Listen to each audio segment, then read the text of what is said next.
Thank you. Lance, can you please lead us in the pledge? Allegiance to the flag of the United States of America and to the republic for which it stands, one nation, under God, indivisible, with liberty and justice for all. Appearing on the posted agenda, is there any extra items? Approval of consent agenda. Consent agenda are items that are seen as non-controversial, but anybody from the board can pull an item for further clarification or ask questions. Is there any items wishing to be pulled from the board? Is there any public comment on any item that is on the consent agenda? Wait a minute, I want to double check something here because I was looking at one item and I think. I think it was a 7 point. Is that the 1 million? Yeah. Let me double check, make sure it's real. Was it 7.7, the one you were talking about earlier? Yeah, it's okay. Yeah, I don't have anything to pull off. Okay, see no items to be pulled. Looking for a motion. Madam Chair, I'll make a motion to approve consent agenda 5.1 through Microphone. 5.1 through 5.20. Second. A motion and a second, all in favor? Aye. Any opposed? Motion carries. Okay, we are 1 minute from public comment, so we will go to calendars really fast. Supervisor Sabatier. So for the rest of the day, it all depends when our meeting is over, but I plan to meet with the Director of Special District and then going down to Kelseyville for a broadband discussion with the EDC. Meeting with the Mayor of Clear Lake tomorrow, as well as a constituent later on. What is it? I'm meeting with a director of the Career Point or Workforce Alliance, I think it is, on Thursday, as well as meeting with the Vice Mayor of Clear Lake later that day as well. Have a tentative meeting with Community Development on Friday, and coming back here on Monday for our, No meeting. No meeting next Go week. all the way out to the, If you have anything further on your calendar. But I do seem to have an ad hoc committee meeting on the 1st. I'll be back here on the 1st for that. Okay. Supervisor Sano? board meeting today, this afternoon. We'll just be returning phone calls to constituents and emails I've received over the last 24 hours. Tomorrow, Wednesday, we'll be down in South District. We'll be attending the United Pomo Nations Council at the 25 Casino. Thursday, have meeting with also Bruce Wilson Workforce Alliance, but also have the Space Committee backup power meeting in the afternoon. Rob, is there the North Coast EMS too? Yeah, Is that Thursday. Thursday? Thursday, yeah. I think I'm going to try 10:30. 10:30. I'll try and get in on that call too, at least call in. Yeah, I'll give And- you, you have the number? you have Yes, the information. I'm pretty sure I'm getting all the emails and everything. So Friday on the 28th, we'll have office hours down in Lower Lake. And then next week's kind of open, but I do have on the Monday, July 1st, a meeting with Caltrans and also have the ad hoc committee that was put together that me and Bruno are on. So we're doing that. And then an open schedule the rest of the week, attending firework services. And I think I'll try and make the parade too, right? The parade is on the 4th there in On Clear the Lake? 6th. On the 6th, all right. Saturday. So I'll do that on Saturday, the 6th, and then back here on the 8th. Supervisor Brown? Yep. I got a couple meetings this afternoon after the meeting, depending upon what time we get done. One here at the courthouse and one in Kelseyville. Nothing scheduled tomorrow as of yet. I've got North Coast EMS and Space Committee meeting on Thursday. Back in the office on Friday. Tuesday, EJ and I are meeting with Kelly Cox, go over some historical issues on the North Shore with the redevelopment that as it went on back when he was there. I think it'd be helpful for a refresher for me and help Eddie out a little bit too. And then that's it. That's all I have scheduled. Supervisor Crandall? So today, following the meeting, I have a constituent meeting with me about something to do with the sulfur fire. UPNC tomorrow, and then I'm be back on the South Shore over Clear Lake Oaks, and for a meeting with the constituent over there. I'll be on the North Shore on Thursday, the 27th. Community development in the morning with Bruno, I think that was a meeting that we have. And then and right after that, I have to go to Blue Lakes and meet with some constituents there. And then that meeting with Rob and Kelly Cox on Tuesday. And then Wednesday, I have Earth and CSA in Clear Lake Oaks. Okay. My calendar, tomorrow I'll be at an audit committee at 9:30, first 5 commission meeting at 2, and then attending the Lakeport Unified School District School Board meeting at 6. On the 27th, I will be speaking in front of the California Attorney General on a proposed partnership between St. Joseph Health and Adventist Health. They said that could go on for quite a while, so I didn't schedule anything further that day. What is that? Tell me again what that is? It is, they've asked me to speak, they're trying to, I guess, do a partnership between St. Joseph Health and Adventist Health. And they want people to speak about how, what a great partner Adventist Health is to our community. So North Coast EMS isn't involved in that at all? I have no idea. I was just asked to come and speak. Interesting, okay.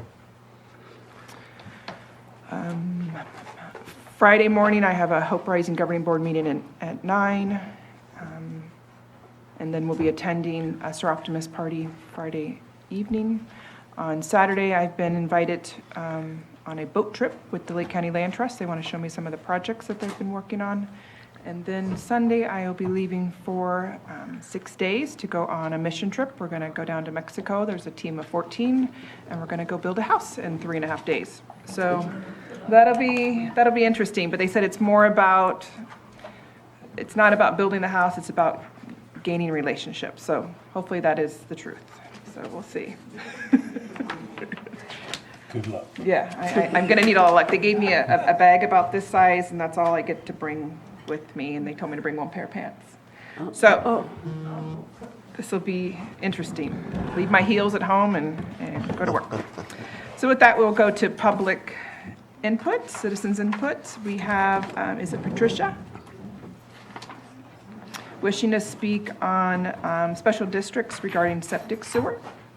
Hi, we were here 2 weeks ago, and we haven't had any progress moving forward. I spoke with Mr. Crandall a couple of times on the phone, but we never got a call back to say there's an appointment. I don't even know if you've actually talked to special districts. We're supposed to have this resolved in 2 days, and after this, we're going to the health department for our application to have them inspect our septic system. And so we're spending money, assuming, and we're not getting the refund from special districts for the money that we've paid them that we haven't used, so, Was it you that I talked to on the phone? yeah. Okay, and so that's part of the meeting today, that I was going to meet with special districts today. Oh, okay. Yeah, so are you here for the whole meeting? Do you want to meet afterwards as well? No, I mean, I would just rather you let us know what, I'm glad that you're going, and I don't know if you've talked to them and alerted Talked to them that Jan briefly.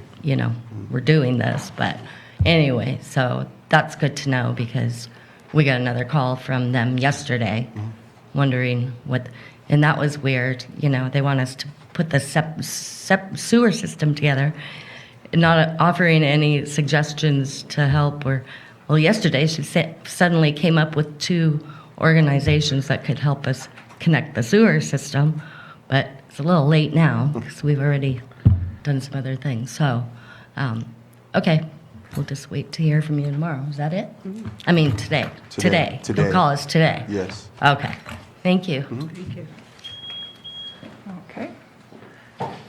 That was all of the public input papers that I received. So it's too early to do our 9:15 item, so we're going to move on to our 7.2 item, which it's been requested that we postpone again. Our city partners express interest in seeking further input from the PEG board, and they meet on July 8th from 6 to 8 before we take up this item. So I'm asking for this item to be pushed to a later date. And I need a motion to do that. So moved. Okay. Second. Do I need, and I need to ask for public, is there any public input on this item? See no movement. Did I get a second? Yes, I second it. 7.2. Okay, okay. I have a motion and a second. All in favor? Aye. Any opposed? Motion carries. Okay, we're still early, so 7.4, I think that should be pretty fast. Consideration of changes to the Water Resource Director recruitment. Oh, I don't think it's going to be that fast, but we'll talk about it. Okay. Yeah. I think that's part of the problem is the rubber stamp that goes along with Okay. things like this, so. Good morning, Board of Pamela. Supervisors, thank you. Pamela Nichols here.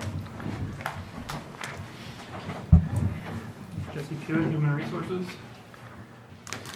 David Cowan, Water Resources. Whenever a manager, supervisor, or department head, if they leave, one of the things that I like to do is meet with them and find out what could we have done different, especially when they're an outstanding employee. We recently had the PDQs completed, so in looking at the PDQs and meeting with David, I said, what would the next person, what would that position look like? Because my team and I want to be able to hit it out of the park the first time around. So as I pulled David's completed PDQ that Carol had input on, and I talked to David and I said, I do notice some things have changed, that you recommended change on. This is what you're doing versus what the job description said that you would do. So I wanted, again, to bring it before the board and say, hey, here are a few of the changes that David said that his position has experienced over the last year. And so to get it correct, I want to be able to update it. Also, the last thing is when we hired someone for this position back in 2016, what was his name? Phil Moy. Phil Moy. I noticed that we brought Phil Moy in, the board did, at a step 9. And so with that, in recruiting, I want to make sure that if we open it up from a step 1 through a step 9, that we would get the type of person that needs to be in the position. Also, the classification is showing that position right now in the other counties is starting at a mid 108 up till 154. And even though we have not completed the classification and compensation, I just want to give you that information on what it's looking like as of today. Okay. Any questions from the board? Yep. Supervisor Brown? So, and I'm going to preface this by saying, I appreciate your perspective on it and your recommendation and all that, but you gave an example of somebody that we brought in at step 9, and that is the example that I'm going to use as to why we shouldn't do this, because we made a huge mistake. And bringing somebody, you use the analogy of hitting it out of the park, and that's fine. We're hitting it out of the park for somebody to come in, a player that we've never seen play, and we're going to offer them this big contract. Well, meanwhile, we got all these other people on the team who've been playing for years, and they're not getting any increases at all based on their proven track record. So I think we're sending a wrong message out to valuable employees that we have, department heads, management, all the way down, that we're going to offer this to somebody that we've never even met. There are things that we need to do once that salary survey comes in, but to take a single position, and I mean no disrespect, I think Dave's did a great job. I wish he was sticking around and all that. I think we've got our money's worth out of him, but to advertise to somebody out of the state, out of the county, automatically that this, it's implied that you're available to get this before we've ever even had a chance to see what you're capable of, I think is a huge mistake. Not just for the mistake of the finances, but for the message that we send to hundreds of other employees in this county that are sitting here patiently waiting for that salary survey to come in, so we identify exactly where they should be on all these scales. So I think we're treading really dangerously here on a morale issue more than we are a fiscal issue, but I think it's exceedingly important at this time right now that we be very careful about the message that we send. What step would you suggest that we? I don't think we need to suggest a step. I don't think, I think it's always negotiable. Every time we hire somebody, it's negotiable. They know what we're paying. They know what we paid the last guy. They can come in and negotiate, and I think we're we need to look more, when I was on the school board, this is one of the things that we did when we brought in a superintendent. We said, we like your credentials, this is what we'll offer you after you've proven yourself for a year. This is, we'll bring in at this step, if it works out at the end of the year, this is what you're most likely going to get. Instead of saying, we like you, and this is what we're going to give you right now, whether you've proven yourself or not. And I think that's a huge mistake, and we've made that time and time again, and I don't intend to continue to make a mistake over and over again with sending the wrong message out to employees who've been here for 20, 25 years. And it's not, these aren't just, it's at all levels, but these are employees that have been here for many, many years that are watching this go on. There's somebody coming in that's never even worked a minute for this county, and we're willing to offer them top step and also, we don't pay enough. There's no question about that. We're never going to. We're never going to be able to. But when you kick people that have been working here with this message that, we value you, but we're not going to give you the same increase, even though you've proven yourself, as we give to somebody who's moving here from clear across the country, from Florida or wherever. So I think we need to be a more conscious of the message that we send to employees that have been very patient with us for a long time. So, Angela, Mayor? how much does it cost, how much does it cost to run a recruitment? It depends on David's job that he's in. We can't just post and pray on that one. So we're going to post it on our NeoGov government sites, different water district sites. We're going to go to CSAC. So we're going to hit this one from so many different angles. When we had the 2016 recruitment, I looked at some of the places that they recruited for. And so this recruitment, it could, I don't know, probably about $800 to $900 in recruitment dollars to be able to get it. And if I may respectfully address Supervisor Brown, everything he said, I definitely understand it. The longer the position goes unfilled, the harder it's going to be for the county and also for Scott DeLeon that's stepping in to do the job. With David, when David came in, and he can address this too, David said, you know what, he was already working in the water district. And he said, you know what, I don't have all of this, all the management skills. And based on him not having, I don't want to speak for you, but do you want to chime in? Well, yes, so I guess my contribution to this is not so much about the money, although I see the merits of Pamela trying to get someone in quickly, because there are a bunch of activities you all know that are taking place in water resources and within the district. And so to get that off of Scott's plate as public director would seem to be a logical thing to do, if that's what the board chooses to do. But from my standpoint, what I wanted to tell you was I started in January of 2018, started as a watershed coordinator, and then was three months in, made the director. Big shock, big surprise. But I had been there 3 months, and I still did not understand or grasp the enormity of what the district and what that outfit is charged with, what Water Resources is charged with. We go from groundwater to surface water to these highly complex and technical programs, like I explained with the FEMA floodplain administration. And so, whoever it is that you bring in, I just encourage you to that the job description accurately reflect what it is that they are going to be charged with and how they're going to do that. And that's my concern is that that part of it's easy. Someone's not surprised. That's obvious, but it's the step part that's an issue. And I again, that's Anita knows.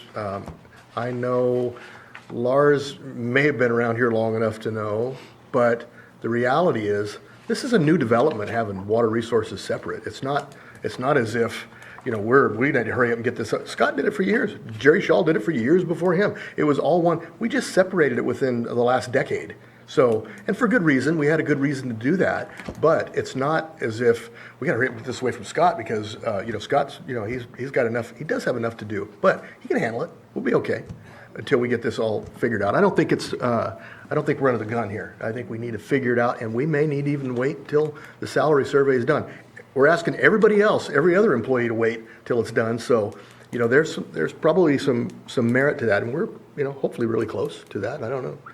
But I think it's a discussion that we can have for a little bit of time without, you know, obviously we got projects, you've got stuff going on, you've got Middle Creek Marsh, we've got all that stuff. None of that is going to be compromised by taking a breath and do this right and do it respectfully to the rest of our county staff, so. Supervisor Sabatier? I think one of the most important things that we do is the opportunity to hire new department head directors. And unfortunately, sometimes it's a risk if we don't know exactly who that person is. And even if we do know who that person is, it's still a risk because they've never been in that position. And I think that if we leave it at 1 through 9, that gives us the leverage to still negotiate between 1 through 9. It doesn't mean it's 9 automatically. I know that from my experience, my minimal experience that I had in the city of Clear Lake, we tried getting a city manager at a specific step, literally got 0 applications. Increased it, and we ended up getting a really good city manager because that was the incentive they needed to put in their application. Same thing with our police chief. Had we not upped the salary, we wouldn't have never had that police chief put in their application. It wouldn't have been worth it. I think that if we want to find ourselves with quality, competent candidates for an important position, I think that we have to make the range be available, and it's up to us to negotiate and up to us to make the right decision on who it is that we're going to choose. I don't think that the salary states whether somebody's going to be great. Somebody could be paid at step 1 and do a fabulous job, and somebody could come in at step 9 and do a fabulous job. It depends on the personality, their love and passion for the position and the area that they live in. But I think that we potentially restrict ourselves from seeing what the full potential of the pool is, and it doesn't mean we have to offer step 9. It just means that it's an incentive for applications to be submitted, and then it's up to us on how we want to negotiate with the applicants. And I think that having that broader range gives us better abilities to choose the right person. Supervisor Brown? I see your point, and your example of the city of Clear Lake is a good one, but I can give you dozens of bad ones. You said, you know, someone at first step would come in and do a really good job, and someone at 9 could come and do a really good job. Well, I got news for you. Someone coming at 9 could do a really bad job. And we've seen it over and over and over and over. And they're not here anymore. We've got people that were here for 3 months, came in and did an excellent job. We had, for the most part, the folks that we've had come in that we've hired from out that on paper looked great. There's very few exceptions. Pamela came in, she's done good, but the list is longer of those that failed us. We failed ourselves by allowing that paper application to be what was the driving force as to how much we were going to pay them. And so anyway, I just think you need to be very careful about it and to be able to send the right message. And I think we need to work on this a little bit more rather than just this recommendation right here. So. Is there any further board comment before I open it to public? Is there any public comment on this item? Crickets. Supervisor Simon?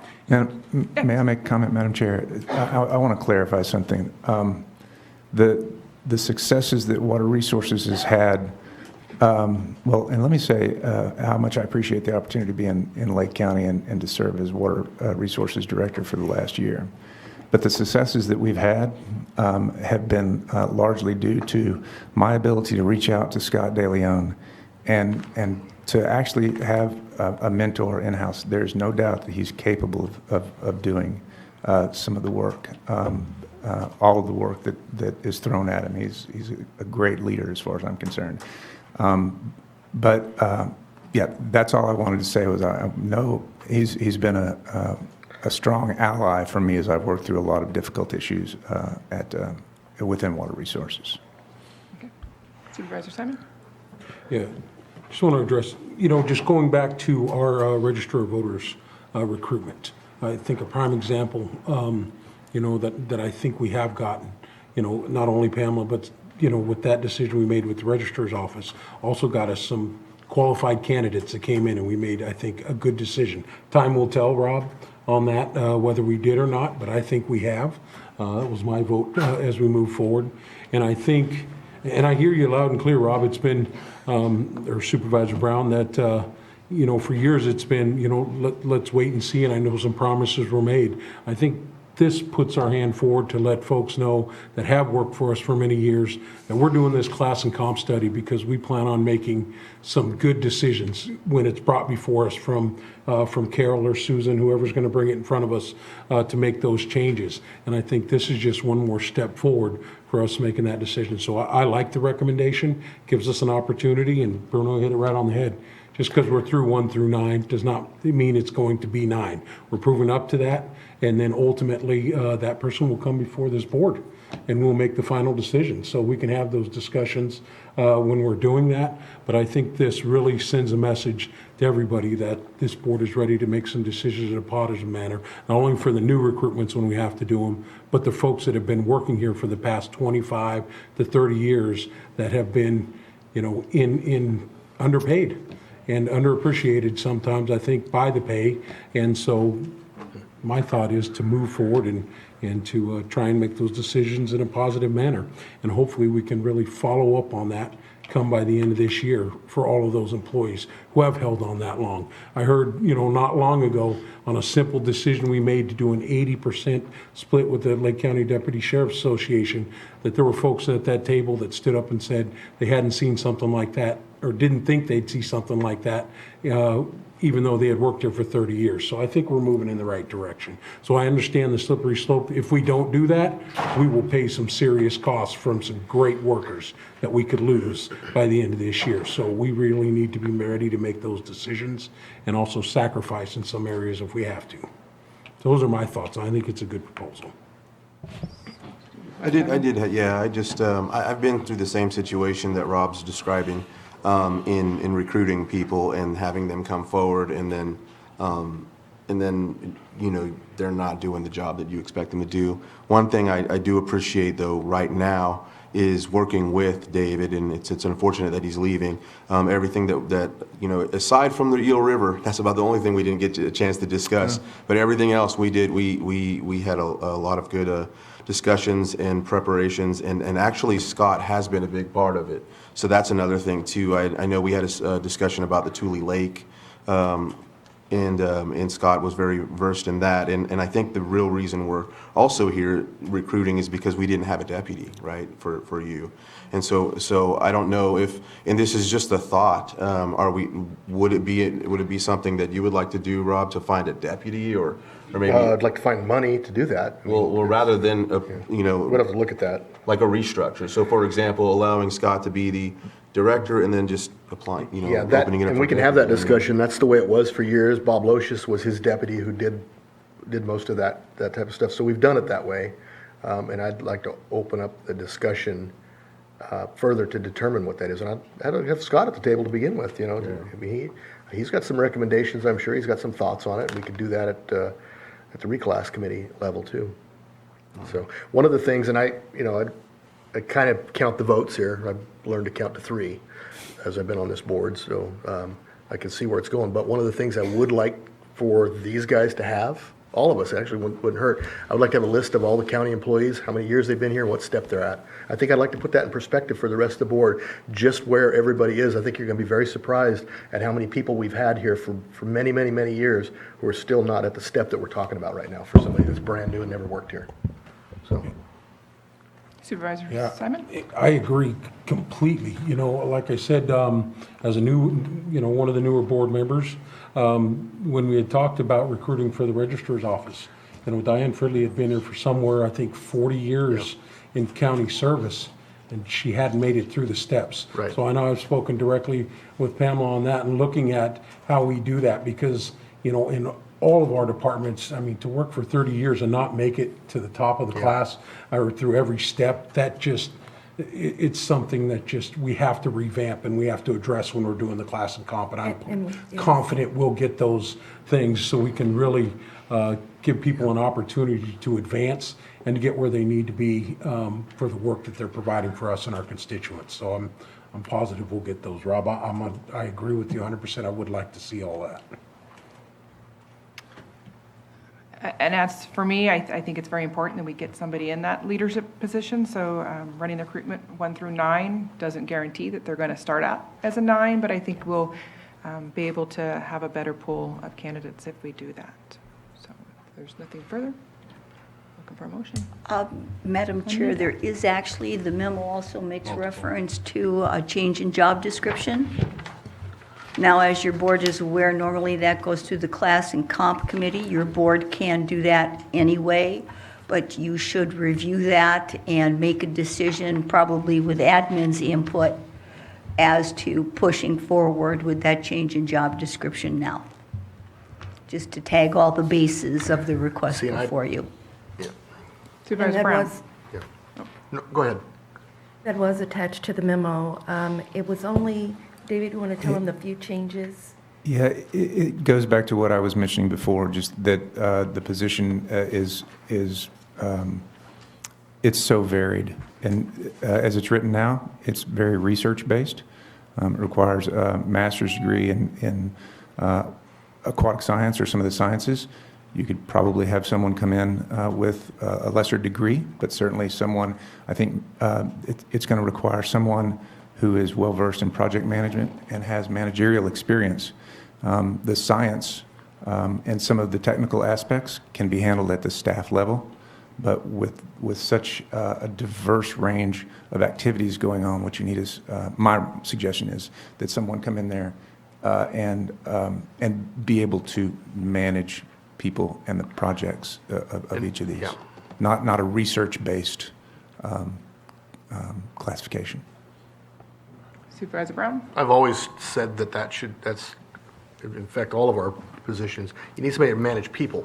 If you have good people, I use the example of the superintendents of schools, you have somebody that manages people. You don't have somebody that's an expert in geography or geometry or algebra, or anything like that. They're not going to be in the classroom. You're going to be doing some stuff out in the lake, but research-based stuff, that's staff level stuff that should be done. But I also think this needs to be done at class and comp. There needs to be a recommendation come back from that committee, and I think the input from Scott would be something that we would need as far as that, identifying that. I think we're not going to deal with that right here. I don't think it's a good format to deal with it right here. I don't think we're going to, get the best result by just our political opinions as opposed to our practical experience, so. But if we don't change it, aren't we going to get the wrong person in that position, though, that doesn't have the managerial skills? It doesn't need to be done today. That's my point. Why don't you have people that know what they're doing and know what they're talking about, come back with a recommendation to us to make rather than just making one up here.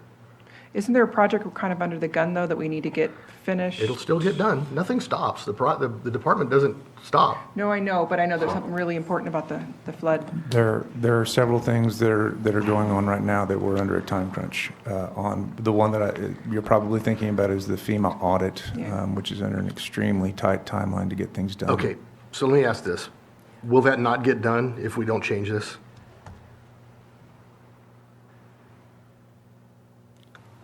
Let me answer by saying that that's one of 4 that are either important because they're state mandated or because I think that the faster you can put the announcement out there and get somebody in that position to take over that role, the better off the county will be. I get that, and that's a very careful answer, but no project is going to be compromised if we don't deal with this today. If it goes back to the class and comp and comes back, can go through that process that it's supposed to go through, goes through for every other position that we're going to change. No doubt that, I'm sorry. Yeah, go ahead. No doubt that with your interest in this, it could move a little faster. But my recollection of the one time I went through class and comp, not for myself, but for one of my staff, it did take a few months to get through. They don't always do that, though. If you go through the traditional, everybody put their request in and they go through that, then yeah, but there are some that we've done in a week, so. So Supervisor Brown, are you saying you'd rather us not advertise the position until, and we also put class and comp committee on hold until we finish the classification and compensation? That's not what I said. The That's what- class and comp committee. Right. When I but say we- class and comp, I'm talking about the committee. Yeah, but we put the class and comp committee, sir, on hold. We have not been meeting, and we said. Oh, we that- didn't, Okay, yeah, but they've met over the last month by email for solicit input. Carol's done that on a couple of issues. Is that right? you're probably right, but I don't remember that over the Well, last. it can be done, right? So you're saying just wait on advertising until we finish? No. What I'm saying is this changing in, well, you could, yeah, I think you could do that, yeah. You could easily do that. I think Scott is capable of making sure all this stuff continues to happen until we've identified exactly what this position is. And, I mean, I don't even know why I'm even talking about it right now, because I got a hunch that the board's going to vote how they're going to vote right now. So I think if the board wants to wait, they can. If not, if they want to move forward and just rubber stamp, then go for it. So, Supervisor Simon? Yeah, ultimately, I am on the class and comp board, also a committee. So I know, I hadn't seen any email voting that was for like class and within the comp last month or so. maybe. recently, but I know the last meeting we did have in Conference Room B, we were talking about a couple of different positions, and I know when it came back, the board ultimately makes the decision. So all we are is a committee. We come back with recommendations to this board. The board ultimately signs off or does not sign off on what it is. I know there's recommendations brought here, so my thoughts are, I think I heard, I'm ready to move forward today with the recommendations as is, so. Anita? Madam Chair, a compromise your board may consider is to make the change for the general job description and move forward with the recruitment and direct class and comp, then to review the entire job description for any further adjustments. That way you would make the general position changes, and if there's any inconsistencies remaining, the class and comp committee could come back to your board. It wouldn't stop anything, it would move it forward with this general description. I have a question for Pamela. How close is the class and comp to be able to help out with reviewing this specific position? We have just completed all classifications. And so from those classifications and the different changes that CPS HR have put in, the next step over the next 2 weeks is they will send all of those classifications to department heads. And the department heads will look at them and say, you know what, either I appeal this or I agree with this. And once they do that, then the classification part is done. We are right on schedule. Our deadline is September 27th to have everything done and presented to Carol and her group. And I am so a part of that group, and then on to the board. So we are definitely on time. So, can I just, Supervisor okay, I Brown. just went through my emails because it's like, I said that we had an email, and here we have it, April 14th, from Carol. As you know, the CC study is underway. Our committee has only taken up reclass requests that fall under urgent criteria, of which there have not been many. She has 2 here that we dealt with, she dealt with, and we dealt with.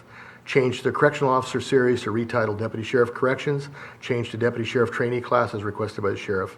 So we have done it within the last 2 months. So, I thought that was following up on the board motion that was made. no, that was prior to that. That was prior to that.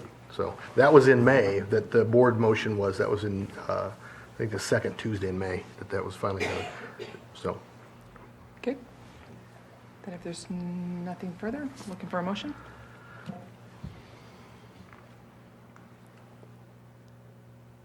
Madam Chair, I move to approve the changes to the Water Resources Director recruitment to state from step 1 through step 9, as well as approve of the changes to the job description. Second. I have a motion and a second. All in favor? Aye. Opposed? no, Motion carries. Okay. Thank you. Thank you. Sorry about that. We will now go on to our 6.2 item, our 9:15 a.m. item. Discussion and consideration of the county action to respond to PG&E's decision to withdraw its license application for the Potter Valley project. Supervisor Crandall, do you want to? Yes, Carolyn, would you pull up, let's see, let me go to the same thing that you would be on here. It's actually on the Potter Valley, yes, actually not that one, but the link, just go to the webpage, and we'll just go to the planning agreement. So that way I can just read the planning agreement. It'll go to meetings. Do you mind if I turn off the lights? Yeah, please, yes. And then, let's see, go to, it's on ad hoc committee, it should say charter. Up top, go up above, right there, yes. Yes, right there. And then scroll down a little, and it should say there should be a planning link that you can link on. It's not there.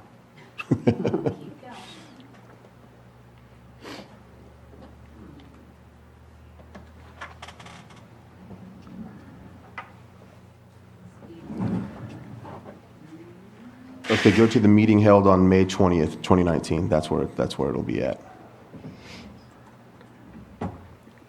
Right there. And this says meeting brief. May 20th, yes, right there. And then on the first paragraph, you'll see planning agreement. Right. And this will I just wanted to go over the feasibility study because this project for the ad hoc committee, it's a 2-basin solution, and it has to do with the Potter Valley project, and the Pacific Gas and Electric Company is the licensee for the Potter Valley project. The current license for the project, number 77, is issued from the Federal Energy Regulatory Commission under the Federal Power Act, and it expires on April 14, 2022. And the project diverts water from the Eel Basin River, Russian River Basin. The project, including its operations and facilities, affects the environmental quality, ecosystem, and services, native androgynous fisheries, and beneficial uses of the water in both basins. So on April 17th, the PG&E filed a pre-application document in intent to file a new license application that was due by April 14, 2020. On the January 25th, they withdrew their notice of intent. So since March, FERC issued a notice to solicit applications from any entity to file a new license for the application of the project. And so with that, the parties that have been meeting with the ad hoc committee and with Sonoma and Mendocino County have been meeting with Congressman Jared Hudman in the ad hoc committee and putting together a plan to conduct, to become the project orphan. They would be inheriting the orphan of that project. And they want to work together to prepare a feasibility study of a potential license proposal for the project that will advance shared objectives by April 14, 2020. In meeting with the group, interested parties such as the additional stakeholders are the tribe of Round Valley Indian tribes, the Coyote Valley tribe, and they are trying to give their input as to the collective responsibility and oversight of this project. Our opportunity right now for this project is to be at the table for the signatory for the notice of intent, and we have till July 1st is what it says, but from what I understand, I've asked Anita to help me with this project and talk with County Council from Mendocino County and Sonoma. And apparently we have a little more time than that. With the help of Frank Lynch from the Lake Pillsbury Alliance, he's been keeping me up to par on a lot of this information and how it's going to affect Lake Pillsbury and not only the area out there, but also how it's going to affect the wildlife, how it is, the Lake Pillsbury is actually a auspicious place for water in case of a fire and things of that nature. So with that being said, I'm here to allow the group from Lake Pillsbury Alliance to speak about their support for this project. As you can see, board, you have multiple emails from supporting individuals.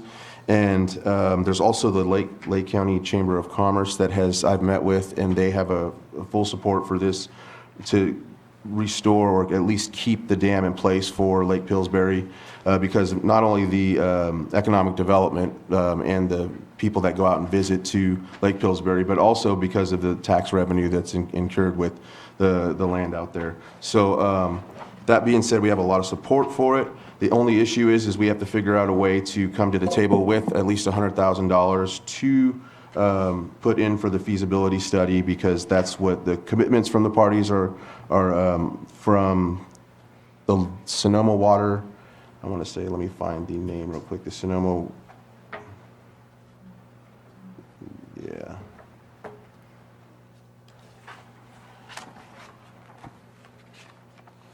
From the other entities that are applying for this project.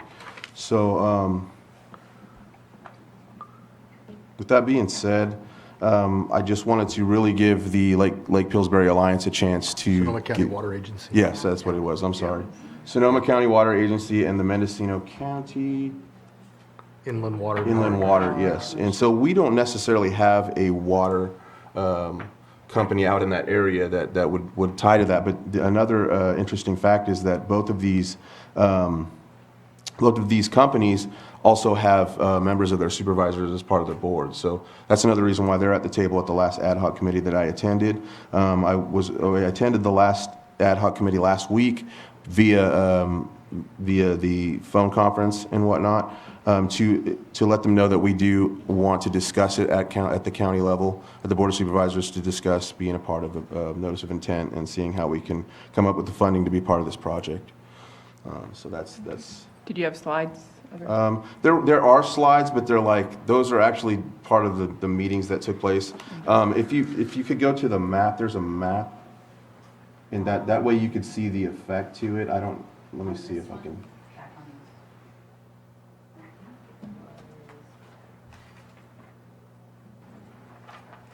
Yeah, there would be, that map. If you click on that map, you can see the, where the Potter Valley project is and where the dam is.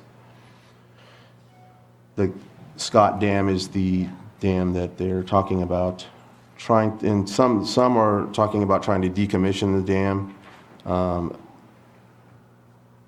Yes. And as you can see, we are... Yeah, does it slide over at all? Or? Yeah, there you go. And as you can see how far up it is, that dam actually controls the headwaters to Lake Mendocino County all the way down to Sonoma County. And so one of the plan objectives is to mitigate the effect of, let's see, I have it right here, to mitigate the effect of Lake Pillsbury. So, I just wanted to give that vision of also where the dam is, where Lake Pillsbury is in our district, and how the water flows through Lake Mendocino down to Sonoma County, and how the Eel River also comes from Humboldt County as well. And apparently they had just signed an agreement to be a part of this as well. So to be part of this planning agreement as well, this two-basin solution for the collaborative notice of intent. I'm sorry. Supervisor Brown? Are they all on well up there in Pillsbury, or is that in the subdivision up there? Do they have any municipal water supply up there? No, I don't know. I don't know the answer to that question. Okay, maybe but somebody- I know that somebody here might They know. will, yes. Yeah. Yes, so. Because then that would provide an entity that you were looking for if there's a water, Like a district? like a water district up there, yeah. All right. And Because there's already the Eel River Commission, like you said, that Yeah. flows up to Humboldt, but that wouldn't necessarily include the Russian River. that's the other thing too. I'm part of the Eel Russian River Commission, and we had a meeting. My first meeting was in, I want to say, March or April. The meeting that we were supposed to have in May was canceled. It was in Lakeport, but I've been reaching out to Humboldt to conduct another meeting here in August and have it brought here again, so that way people in Lake County have a chance to see some of the presentations there, because they give a lot of presentations from not just Cal Trout and all of the other counties, but also PG&E is there as well. So that plays another role into the situation, so. Anita? Just to be clear in terms of the scheduling of this, I don't have any information that there's any leeway on the July 1, 2019 date to prepare the notice of intent. There is some room for the county or a county water agency to still participate in this plan document that would give rise to the feasibility study. The July 1 date is for the notice of intent to be filed, the pre-application document with a proposed schedule. And by April 14th of 2020, each party to this group then would have to undertake whether to decide to participate in or support a regional entity to pursue a potential licensing proposal. It's not a given at this time what and in what form will be considered by FERC for this application. Of course, that's not at all unusual. And the feasibility study, there is reference to at least $400,000 with initial contributions of $100,000 each. At this point, it would still remain to be seen via the feasibility study and other information what role Lake County might be interested in pursuing in terms of any regional entity or the level of participation. Is there any further board comment before I open it up to the public? Okay, Bruno, if you could get the lights. I'm going to open up to public comment. If you could come up to the microphone and state your name, and then you'll have 3 minutes. 3 minutes. My name is Frank Lynch. I'm the president of Lake Pillsbury Alliance. I want to give you a really brief background. Lake Pillsbury is part of the Valley Project. Water comes out of Lake Pillsbury, goes to the Van Arsdale Reservoir, which is 12 miles downstream, then is diverted into a tunnel that feeds into Lake Mendocino through Potter Valley, and it supplies water to Potter Valley, Redwood Valley, Ukiah Valley, Snell Valley, which is Hopland, upper reaches of Sonoma County down to Healdsburg. All in all, there's about 600,000 water beneficiaries from the water that comes out of Lake Pillsbury. There are 4 homeowners associations up there. There's no general water agency. We have formed a Lake Pillsbury Alliance to try to unite those 4 HOAs as well as other recreational users and groups that frequent the area. If you look at your general plan, it talks about lakes being, and recreation and tourism being the asset that Lake County has. You look at your economic development strategy plans, they talk about the same thing. Lake Pillsbury generates money. It's an asset to your community. In 3 minutes, it's be hard to give you an overview of all the questions that you even just brought up now. If I could request that he speaks Yes, longer, because he's been the main source of helping me with Kind this of as the well. presenter. So, yeah. Also, so I'll give a little bit more. There's other people here who want to speak on behalf of Lake Pillsbury. I know you received a lot of emails. We do have Janet Pauley here, who's the chair of the Mendocino County Inland Water and Power Commission. She can explain the technical background of this notice of intent and what is being required of counties. To me, this is a resource that benefits not just Lake County, but the whole of the region in the north part of the state. It's going to take a joint powers entity to really is the only logical entity that can come forward and take over the function of the dam. You got to keep in mind that Huffman's committee involves, I think, 23 or 26 members, all from the Eel River side and Russian River side.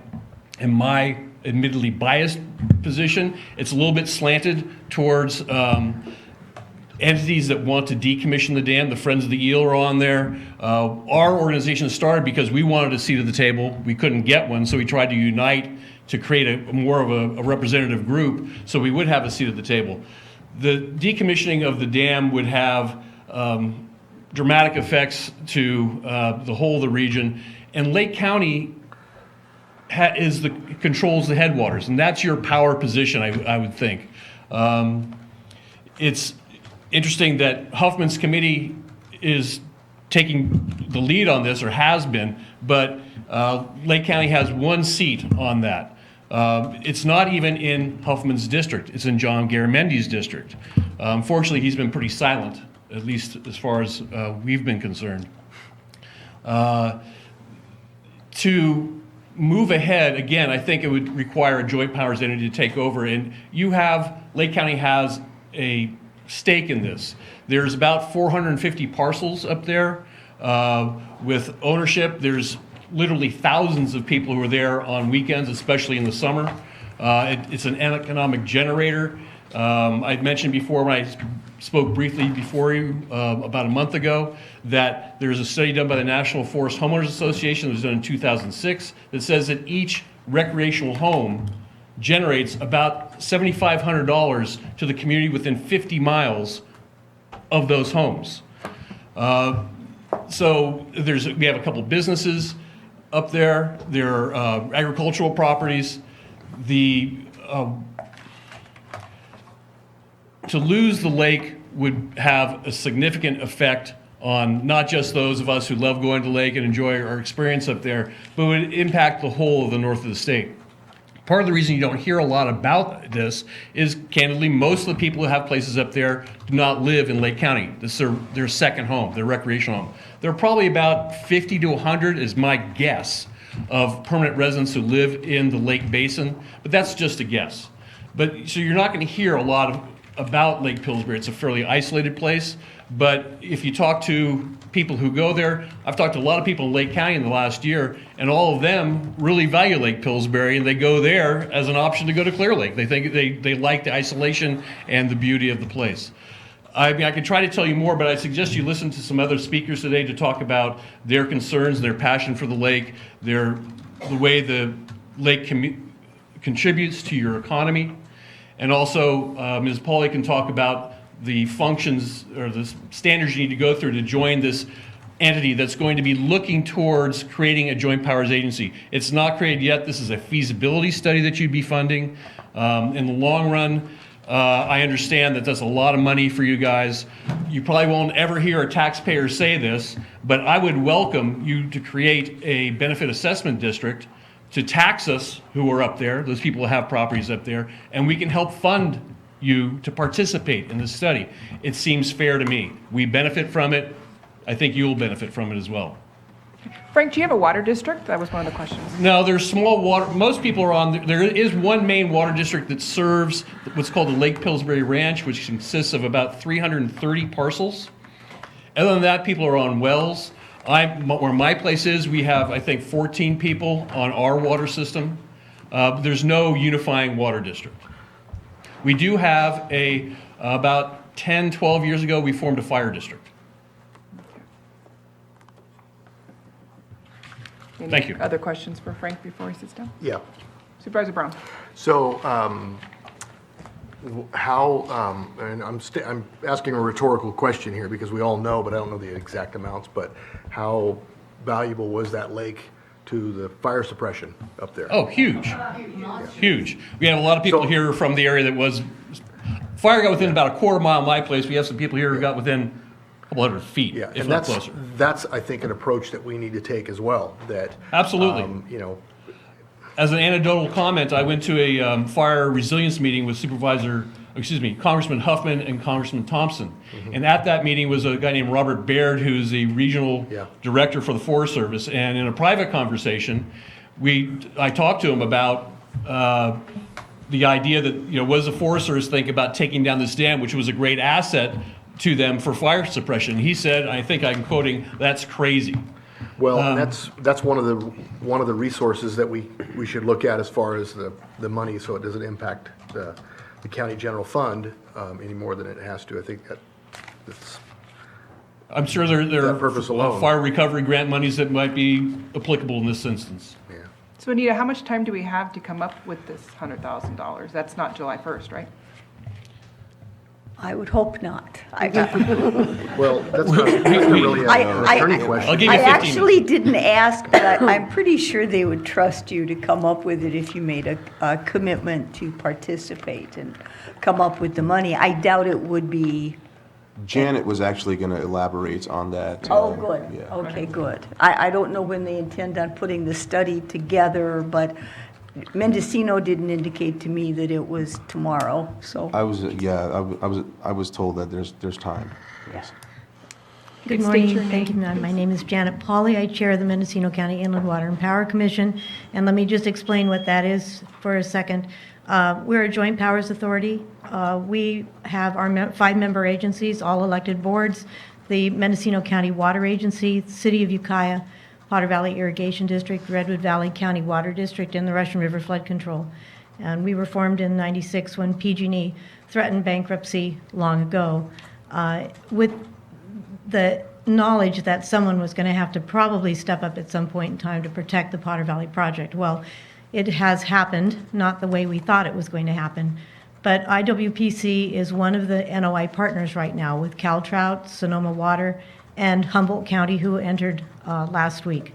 As far as timing on this notice of intent that's due, this is a FERC mandated date of July 1st. We've been working since March 1st very hard to prepare this document. It's a process NOI. And what that means is it will describe how, moving forward, if FERC accepts it, we move into a feasibility phase to look at the way we go about preparing a final license application for a new license for the Potter Valley project. PG&E currently holds the license. They have no interest in continuing that. They are in charge of maintaining the project as long as there isn't a new license in place or until the point where no one steps forward to hold a new license, at which point FERC will tell PG&E to begin the surrender project process, basically decommission it. So obviously we're not willing to let that happen. In terms of moving forward right now, it would be amazing if Lake County could come to the table before the July 1st deadline. The logistics of that, I'm not positive of. Tonight, Inland Water and Power has a special meeting to do the final approval of the language of the NOI. Right now, we are poised, assuming that that approval will come, and I'm sure it will, to file this NOI with FERC on Friday. To get Humboldt County to that place would require you to agree to the planning agreement that we have right now, that the other entities have signed, and to fund the effort. No one has physically paid their $100,000 at this point in time in terms of here's the money. Everyone has agreed to and has signed an agreement saying that they will.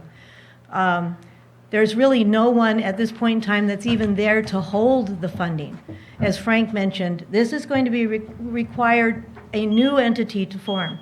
The new entity is going to be this regional entity, whatever it ends up being, and it will hold the funds, distribute the funds for studies that are going to need to be done as we move closer to the final license application.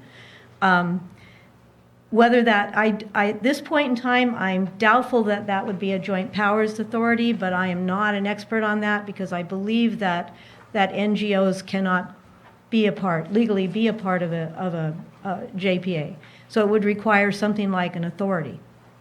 And that's the direction we've been moving. We've been talking to elected officials, our representatives, sort of moving down that path and looking. But July 1st, the NOI has to be to FERC, and that's actually Monday, has to be filed with FERC, and then FERC has 60 days to make a decision of whether or not they want to move forward with us in this process. After July 1st, we are hopeful that the coalition is going to grow because we need a broader base of dependency and interest to actually leverage funding at all levels, local, state, and federal, to this is not going to be simple and it's not going to be cheap to get to a place where we could actually realize a new license for the Potter Valley project.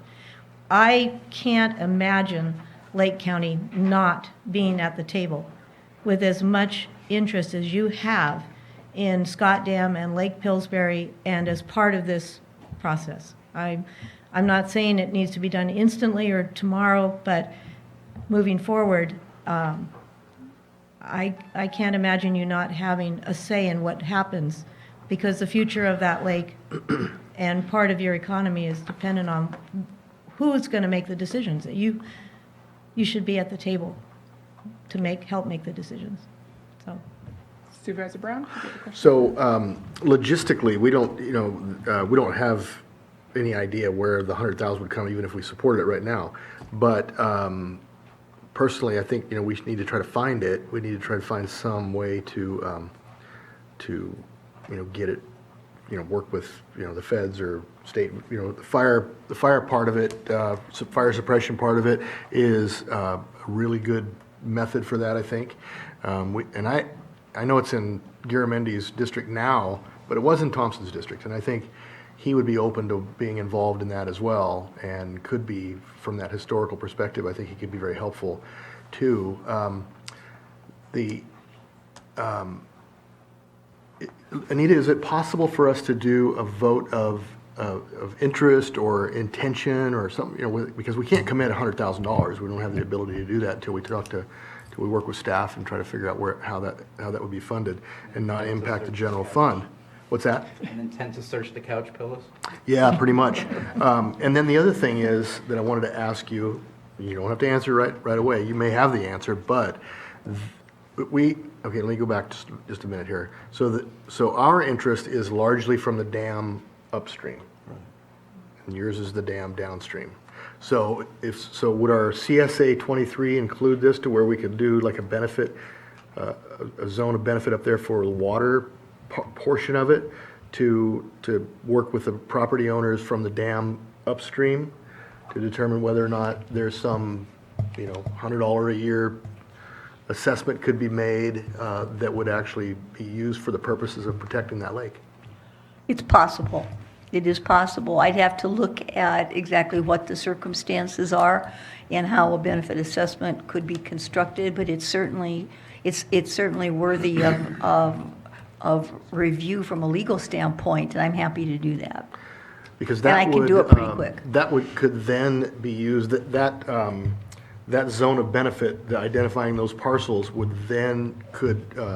could give you a geographic boundary as far as what the JPA or, I don't know if the Joint Powers Authority would be the right method for that, but some authority that would be from that particular region with that particular boundary that could be used then for that purpose. Yeah, there may be a couple different avenues to look at that, and as I said, I'm happy to do that and come back at the July meeting with some information if you want me to. Yeah, and you could actually talk to Lon Sharp up there and give him a geographic boundary, and he could tell you That's a good idea. within 5 minutes or less how many parcels there are in that area, and do the math on what it would take. So. And in response to the other question, in terms of your board can certainly, through a minute order today, indicate your strong support and desire to participate pending further review in both the planning agreement and moving forward with the feasibility study. Yeah, the issue is we don't have a board meeting on the 1st, but we do on the 8th, or the 9th. Right. So we could, that'd give us a couple weeks. But you can lend your support now, Yeah. and it sounds as if joining the agreement is still an open question after the 1st. Yes. So your board could lend its support in an official minute order today, and the group would have that to include in their application on July 1 to show that Lake County is moving forward. Your board could do that today if you like.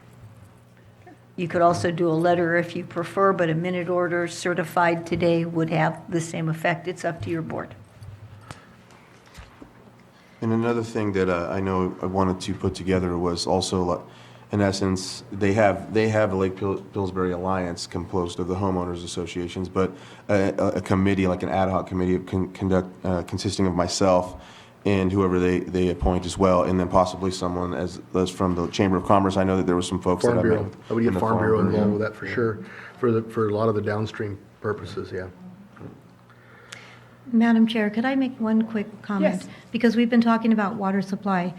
There are co-equal goals in this that you agreed to sign on to. And one of them is not just water supply and everything that goes along with that. These are issues of water quality, recreation, fire suppression, domestic water supply, agriculture, but also it also includes a comprehensive program to restore fisheries in both the Russian and the Eel River. And I think those co-equal goals are the reason that Humboldt County and Caltrout have joined us.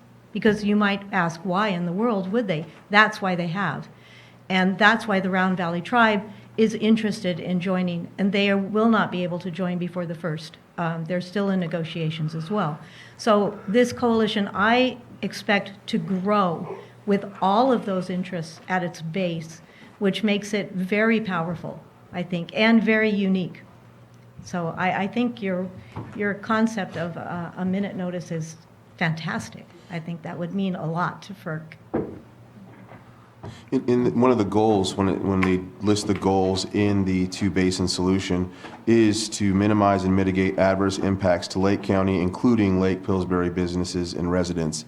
And so that's even another reason why we need to be a part of this. But also, they're absolutely right about the discussions that I've had with like Caltrout, PG&E, when I mention things as the fire resiliency and the water, there's always a counter argument. So it's like I am in essence by myself, and they weren't allowed to go to a most recent meeting, and that's one thing I was talking with Anita about, trying to get other representation there along with me as a part of it. We'd really appreciate that, and thank you for your leadership on this. Is there any other public comment?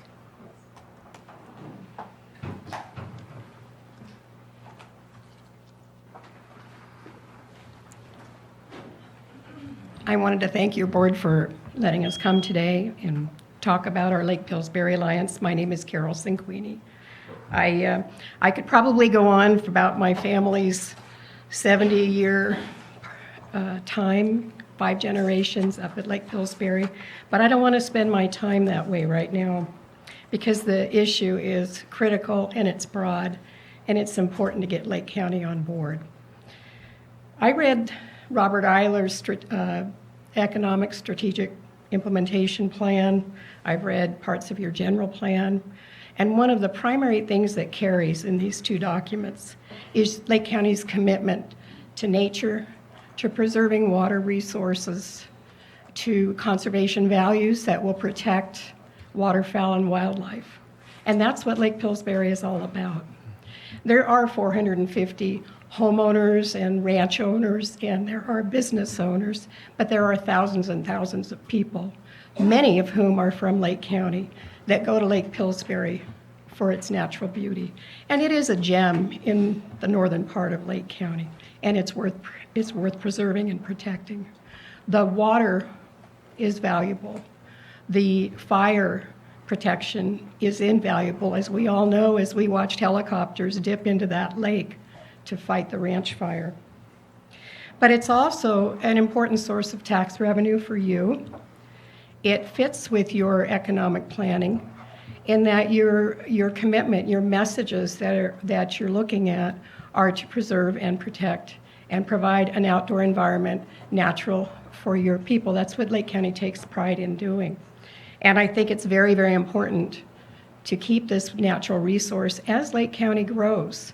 What I understand is that there is a movement to grow certain kinds of business, to broaden your infrastructure around Clear Lake and in your main corridors.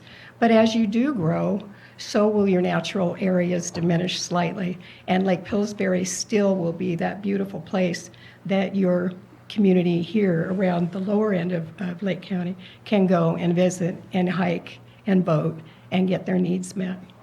We have talked to many, many Lake County people that go up to recreate at Lake Pillsbury that know nothing about this issue. And I strongly encourage you to get the word out. We, as Lake Pillsbury Alliance, are here for you. We want to work with you. We will try to partner with you in any way we can.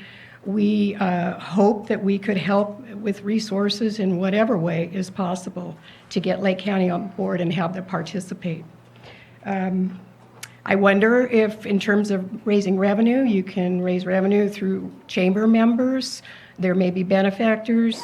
I don't know what our group, we may be able to provide some resources and other funding. So I think there are a lot of opportunities to help Lake County and kind of shore you up and work forward to make this happen, to get you involved in this regional entity going forward and the FERC relicensing. Thank you for your time. Thank you, Carol. Thank you.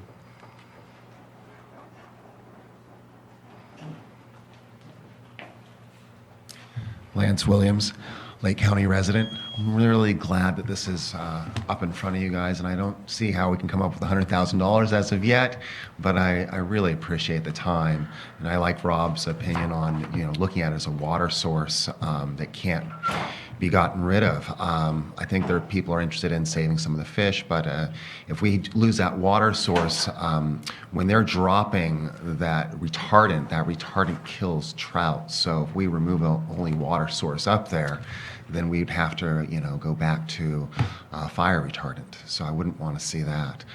I've been up there, and I just really, you know, I go to Upper Lake and the road's still closed. It's going to be closed for a little bit of time, but when it does open, I can really see people getting out there and doing it. I also would suggest eventually putting some kind of advertising out there to the Bay Area saying that there is so much OHV. I'm not sure how that currently works. I've talked to a lot of riders, motorcycle riders, that are all professionals.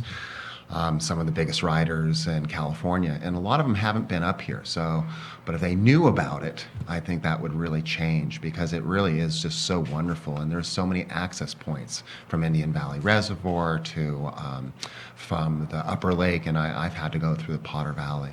So I really hope that we can be a part of this. I would hate to lose that access, because we have OHV parks, and again, that's one of the big entrances to millions of acres in the Mendocino County Forest.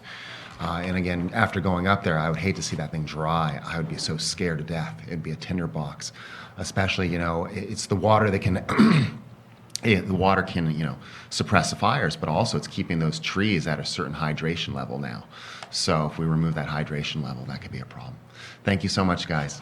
Thank you, Thank you, Lance. Lance. And that was mentioned when I talked to a couple of Potter Valley farmers, was that if it is decommissioned and the water is still running, it may not even travel through the river to the Russian River. It may dry out before then. So that's why they're doing the feasibility studies.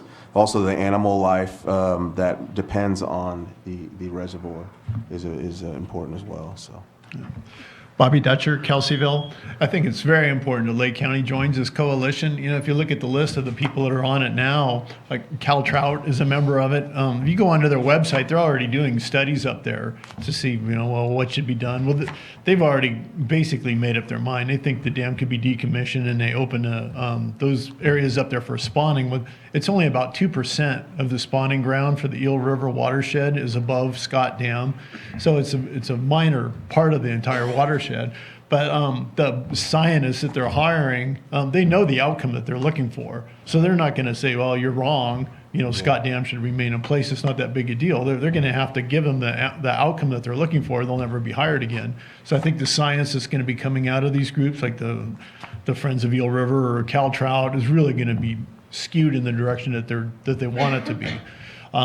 Like Supervisor Brown said, that's a really important water source for fire suppression. I mean, where else are going to get willing to fly to Clear Lake and fly all the way back up there? Lake Mendocino will go basically dry without Lake Pillsbury feeding it. So it would really hurt suppression efforts, you know, in the future. So I think it's very important that you join us. I mean, you don't, like Mrs. Polly said, you don't have to come up with 100,000 this week or next week, but in the future, this is going to be a big investment. For Cal Trout and the Friends of Eel River to be on this coalition and Lake County's not, I mean, that just can't happen. We really need to be a part of this. So I just left a chamber meeting. They're really very concerned about the way this is going. It seems like the momentum is going to decommission the dam, and we need to be a part of it sooner rather than later. So thank you. Thank you, Bobby. Supervisor Brown, did you have? Well, I just wanted to add one thing. You know, the whole idea of decommissioning a dam is, you know, it sounds bad, but to think about just how bad it really is, we should be building more dams and not taking them out. I mean, it's so hard to get dams and get water storage up here in Northern California right now. Southern California is doing everything they can to try to, you know, get us out of the water business, and we can't let that happen intentionally. We can't just sit and let it happen. So I think we need to really stay on top of that.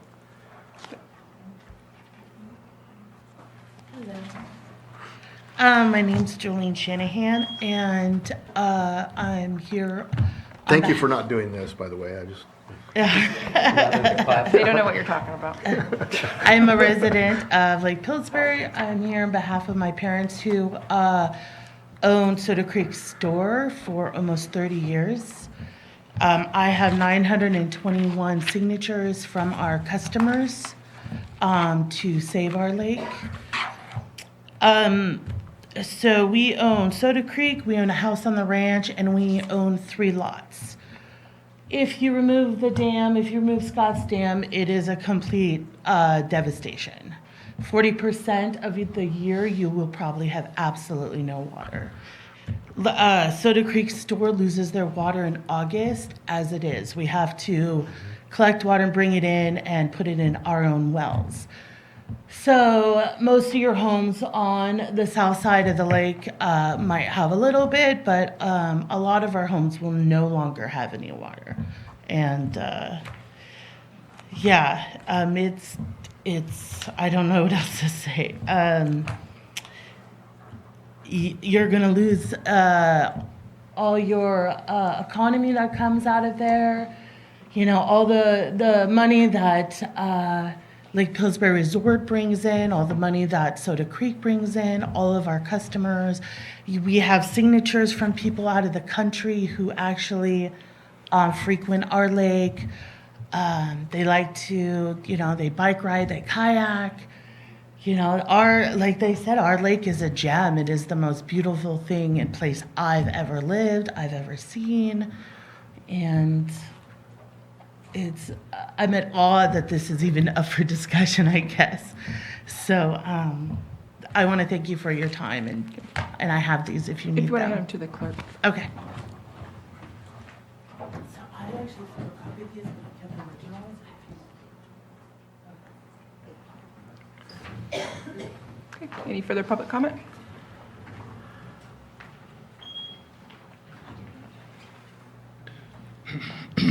Madam Chair, the board, my name is George Shinquini. I actually reside in Santa Rosa, but we have a cabin in Lake Pillsbury, so I'm a Lake County taxpayer. I'm also on I'm a director of the Lake Pillsbury Alliance, which we formed because we tried to get on the Huffman Ad Hoc Committee, and he wouldn't let any individuals get on the committee. So we formed this group and still try to get on the committee, but we have not been successful getting on his ad hoc committee. So we formed this group, and we're putting up signs, and we're trying to get people aware, especially people in Lake County. I am a fish guy, so I am for fish passage, but I'm not for taking the Scott Dam out. We could improve by putting a fish ladder, or improve the Van Arsdale fish ladder. And there are a number of ways to get the fish population back in the Eel River. Somehow the Friends of the Eel and Cal Trout have the people in the lower Humboldt area convinced that all their problems is from Scott Dam and Lake Pillsbury. And I can go on and on for hours about the fish. We we have a lot of problems about what's going on with the fish. I urge you to join this coalition to represent the people of the Lake Pillsbury area, and we want to help. As our coalition, we are for helping with fish passage. We want to offer help to do restoration of other reaches of the eel to help for that, as well as to make notice that when they put Lake Pillsbury in almost 100 years ago, it created an ecosystem of its own, and it's got its own system up there. We have the eagles, we have the osprey, the river otters. It's just its own ecosystem that by taking that lake out, it's going to destroy this whole area. So hopefully the new coalition will address that effect by taking the dam out, and not only for fire protection and what have you, of the other things that have been mentioned.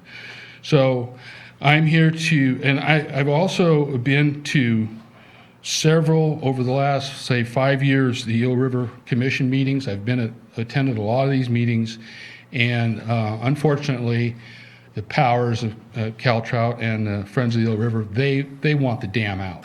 They don't want to negotiate to have the solution, in my opinion. So we need some of you folks to be on this commission, and I hope you can somehow figure out how to do that. Thank you so much. Thank you, George.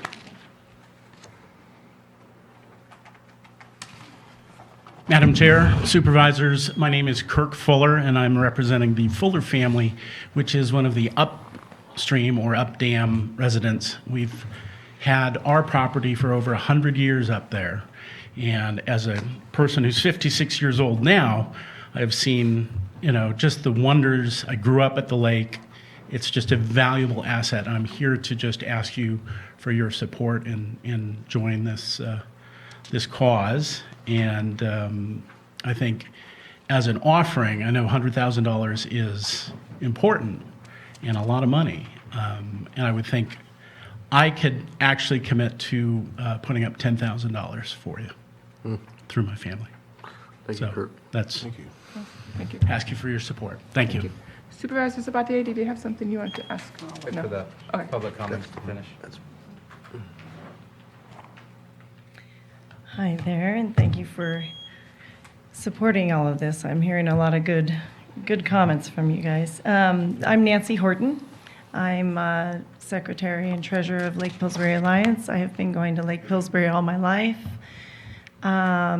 spending the whole summer up there at least, and then a lot of the off-season. So many times I would say I spend about 50% time Lake County and Sonoma County.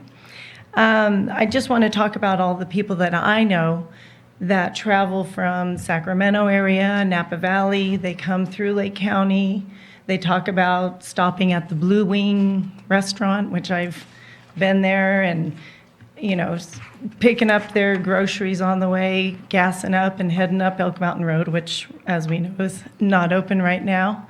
And I know that when that opens up again, Lake Pillsbury Alliance is going to be really pushing people to give Lake County a chance at, giving more business and, traveling this way so that we can give back to Lake County what they're giving to us. And I know in many years past, we have traveled down here to not only do our shopping, but also for boat repair. I mean, I think a lot of people utilize the economy here. So in all of this, I'm really hoping that once the roads open up, that your economy is going to improve considerably, because you guys have been through a lot with all these fires. And so have we. We have property in Rice Fork, and we were extremely close to losing our cabin. And I think the property taxes and everything that you're getting out of Lake Pillsbury areas is actually going to prove to be quite a big chunk of change if you were to lose that. Because once Lake Pillsbury is gone, people are are saying, I don't know what I do. I don't, you know, we're just, there's nothing there. There's going to be a creek. So thank you for your consideration in joining this coalition, and really encourage it. And that's all I have to say. Thank you. Thank you, Nancy.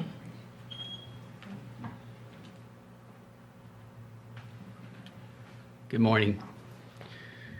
My name is Danny Fish. I'm a fourth-generation landowner at the Rice Fork near Nancy, and my cabin was lost on August 13th, my birthday of 2018. That will not dissuade my family from visiting the lake. We are already taking steps to be able to enjoy it. It is the core of my family for the last 70 years.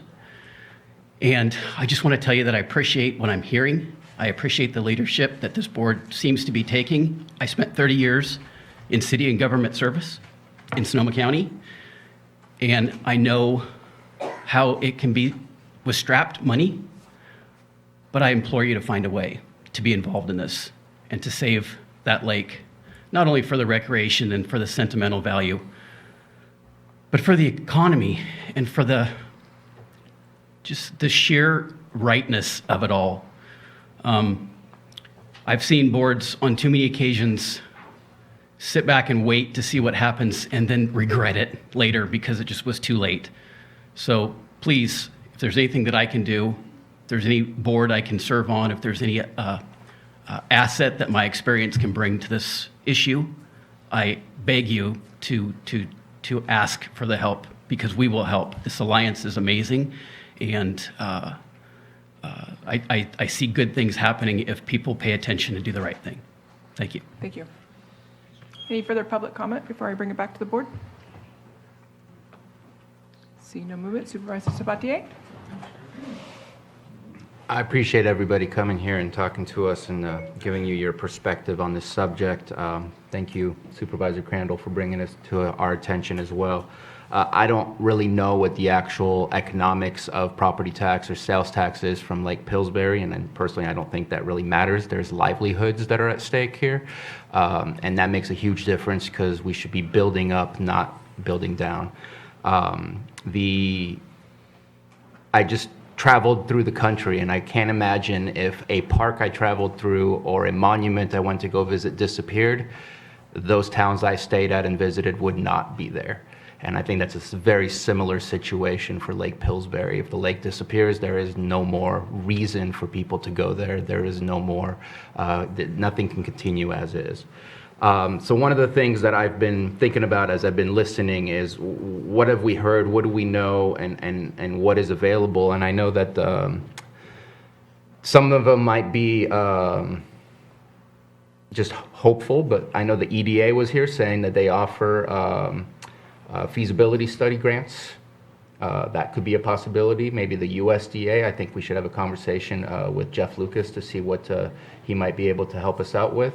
And the last one I want to put out there is we already have it, and we say that we will use it for environmental protection, and that's our cannabis tax. And I think that could help fund that if we so choose to. But the other part, and it makes me a little frustrated to see that something in our county is we have a chessboard where we don't have enough pieces on the chessboard, and that's frustrating for me. And I think as we move forward, if they say there's only one member from Lake County to be there, we still need to bring an equal amount of people to the table, whether or not they're members, because we have to have a voice at that table. The way that I'm seeing all the players that are at the table, I agree with what Frank said. It's kind of skewed. It doesn't seem to be leaning in the direction that's going to benefit Lake County as a whole. And I think for something that's in our jurisdiction, that's in our purview, we need to make sure that we bring equal numbers to the table, because that to me is frustrating, because that's an uphill battle that I don't know that we can win unless we push and make our way on the table to make sure that our voice is heard. So that's my suggestion, and I know we talked about the cannabis tax and how to use it, and maybe this is one of those grant type of opportunities that we talked about where we can say this would be used for the environmental protection of Lake Pillsbury to do the feasibility study, and I'd be all in for that. Supervisor Crandall? Yes, and thank you for that, Bruno. And thank you, everybody, for coming forward for this. I know we've been talking for quite some time. When I first started this position, I talked with Frank, and actually, in retrospect, I really should have had him come up and do the presentation because I've leaned on him quite heavily for the information about this project and this situation. One of the things I have been doing, though, and because one of the first statements I made to Frank was that, as a tribal leader and as a tribal person, being part of the UPNC, at a time, I want to say 2 or 3 years ago, the UPNC had voted to support, I think it was Round Valley. Well, I looked further into that, and I made that statement to Frank, was that, I don't know how long I'll be a Board of Supervisors, and so at the end of the day, I will end up being a tribal person, and so, I don't know where that ends, where that will end, but I went and researched, and so I talked to the different tribes. I talked to Coyote Valley, Redwood Valley, Potter Valley Tribe, and Potter Valley Tribe wants to keep Lake Pillsbury and wants to support the dam, and so in talking with the other tribes, even though they may have, and some of them weren't even at this UPNC meeting, so they're trying to take a hands-off approach because they have their own interests at hand. So this isn't really something, different tribes have different visions and different input as to what this project is. And so for me, I know that representing the group at Lake Pillsbury and representing the interest to keep the dam is something that I can fully support. So that's why I also made the discussions with the different tribes to get their input as well. So I just wanted to note that. And so I also would like to, I don't know if, Anita, if I could just create the ad hoc committee, do I have to do it here in this forum, or how does that work? If you're creating just your own committee Right. of people, you can do that however you like. Okay. If it's a board-created committee, it requires board approval. And I just do like an announcement or something like that to interested parties to be a part of that so that we can prepare for like the two basin ad hoc committee meetings and the Eel River Commission meetings, so that way I can. Well, if you're going to be taking action on behalf of the county, you're going to have to get board approval for all of that.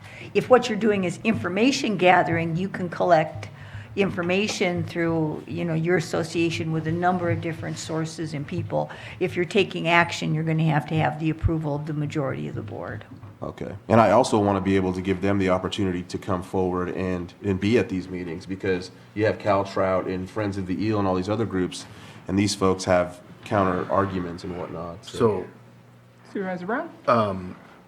it's up to you how you want to structure that, but it's been my experience that if it's done by the board, then it's bound by the Brown Act, and you have to meet those requirements as far as meeting and having forming a quorum and all that. Right. And you want as many public members to be there and be able to voice their opinion, then you can always bring back an informal recommendation back to the board. Okay. When it comes to different things that we have. It's a lot less complicated than, to do it that way, so. Okay. Thank you. Any further board comment? You did have the issue of the minute order, if your board wanted to consider that yet. Or some other form of communication. I guess it would be up to Supervisor Crandall. Would you rather have a minute order or a letter? Well, if we vote in support of this? I think the minute order would suffice. Actually, if I could just get a show of hands of the group that's here, how they feel the minute order, or both, or how would they feel? Minute order, that's what I thought too. So we'll go with the minute order. Do I just make a motion to? Yes, for purposes of the minute order, your motion should include the position that you want the board to vote on via motion and support. That way, the clerk of the board could include that in the minute order. Okay. So I'll motion to conduct a minute order in a motion to support the preservation of Scott Dam and the Lake Pillsbury. Second. A motion and a second? Did you want to take any action with regard to conducting further inquiries into participating in the plan agreement and participating in the feasibility study among the? I was thinking that was going to be a separate motion. Oh, well, you can do that It in doesn't matter. separate I guess motions you if could you do it all like. the same. Yeah, I if could you'd do it like all- to, you can I'll do add it it, so separate. also to become part of the interested party, and then to I guess, seek out ways to fund the $100,000 in the feasibility study? Yeah, I think you can, you can, if you like, you can support the pre-application and notice of intent to be filed on or before July 1 by Mendocino IWPC, Sonoma Water Agency, and California Trout, and that it is the intention of the county to move forward to pursue funding sources in order to participate in the feasibility study. So moved. Second. I have a motion and a second. All in favor? Aye. Aye. Any opposed? Motion carries. One thing that I would add that you might be able to do is I'd go talk to the tax collector and find out how many properties in that area are in tax default, because that would be a source of revenue if those properties were sold, and then that money could then be used for that purpose, and that could be done in advance. You know, you could forward that money with the understanding that it'll come back. So talk to the tax collector and then launch And then Sharp Carol. about. Yeah. Got it. Okay. Thank you. Okay, with that, we will go to Good our decision. 7.3 item, continued from June 4th, 2019, discussion and consideration of amendments to Article 71 of the Lake County zoning ordinance, regulations of the placement of communication towers and antenna. Anita, you're on Yes, 7.3. Like you had said about seeing the properties that are on display. On the ranch, they have Can we We have- talk about this offline, maybe? Yeah, we're continuing our meeting. Yeah. information, someone who can tell you everything for who is. Just send on me the- an email. Yeah. Send us an email. Yeah, the tax collector. Tax collector will have that information. Madam Chair, I don't see community development down here yet. Would it be possible to take perhaps, I see Special Districts Administrator here. Would you mind taking that while community development comes? Sure, what item is 7.5. 7.5? Okay, so we will move on to our 7.5, sitting as the Lake County Sanitation District Board of Directors, consideration of proposed agreement for construction of Anderson Springs Sewer Project, private property improvements between Lake County Sanitation District and Mercer Fraser Company of Eureka, California. Thank you. I'm Jan Coppinger, Lake County Special Districts Administrator, and I'm here to ask you to consider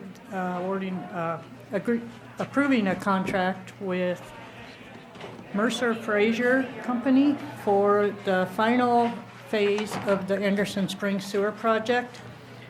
We opened bids on June 3rd. We received 2 bids, and the low bid, which was with Mercer Fraser, was $1,957,395. And that does fit within our funding agreements that we have, that the 2 grants that are paying for this. We broke it into 2 contracts because separate components will be paid by separate agencies, and we wanted to keep it clean and easier to audit later after the fact. So I'm here to ask you to approve the contract, let the chair sign, and allow me to issue a notice of award. Okay. Supervisor Sabatier? I did have a question. It says on there 365 days. Is that, what is the actual date range that they anticipate to complete the project? Because it says that they have up to 365 days. And we're going to have a pre-bid meeting with the contractor to find out what their intention is, how many crews they plan to bring on, and how fast they assume to do this. We do have in there that 30 connections will be completed within, I believe we put in 3 months. So in this building season right now, we do know that when it ends, we will have at least 30 customers connected and online at the end of summer, so. Okay. And actually, while I was just thinking about something, there was 2 different options, I think, that were on the table for this. Because there was one with no, I forget what it said. It's actually 2 contracts for 1 project. And no the- communication or communication? The communications will be paid for by State Water Resources Control Board. They will only fund things that take place on public property, and that's where the communications element will be. Community Development Block Grant will only fund things that are on private property, which is where the wet well, grinder, pump, and connection. So we split the project into 2 separate components, just to keep it real clean, so no funding agency thinks they're paying for something that's not appropriate. Thank you for the clarification. Any other questions from the board before I open up to public? With that, I'll open up to public comment. Is there any public comment on this item? See no movement, I'll bring it back to the board. Supervisor Simon? Madam Chair, I'd like to make a motion for the proposed agreement for construction of Anderson Springs Sewer Project. Property improvements between Lake County Sanitation District, Locasan, and Mercer Fraser Company of Eureka, California. Staff recommends the awarding the project to Mercer Fraser Company of Eureka, California in the amount of $1,957,395 and authorize the chair to sign an agreement to administer to issue the notice of award. Second. I have a motion and a second. All in favor? Aye. Any opposed? Motion carries. Thank you, Thank Jan. you. Thank Okay. you, Jan. We will go back to our 7.3 item. Discussion and consideration of amendment to Article 71 of the Lake County Zoning Ordinance, regulations of the placement of communication towers and antennae.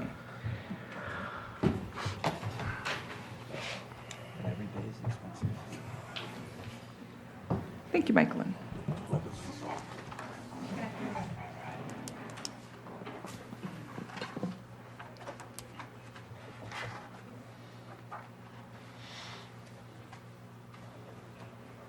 Bruno, if you could get the lights for us.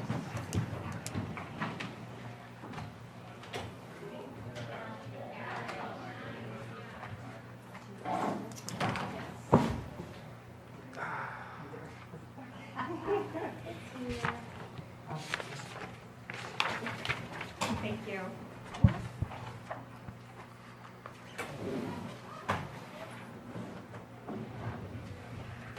All right, so good afternoon. Michaelin Delval, Community Development It feels Director. like afternoon. Close enough. That's what my bladder was just telling me, yeah. Well, would you like to take a break before we move on? Oh, great idea.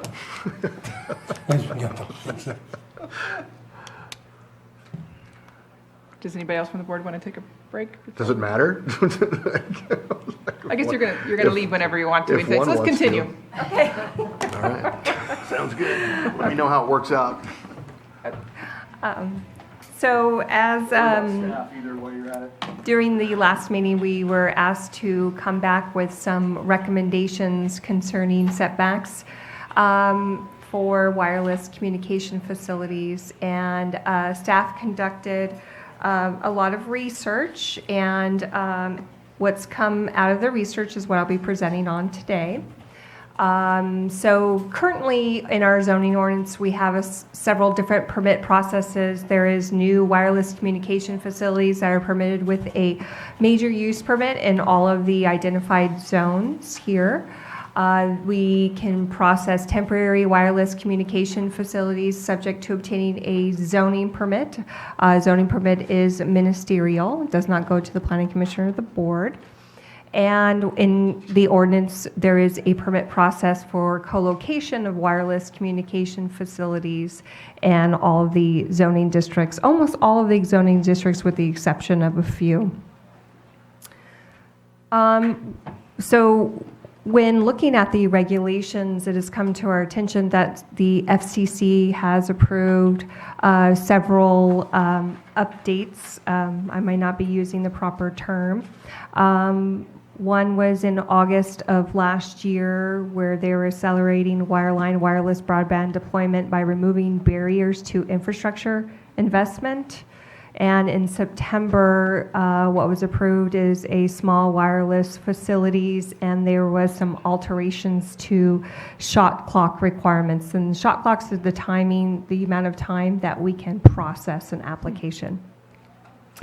And what came out of that was that the county can adopt objective aesthetic standards to regulate the design and location of facilities within state and federal limits.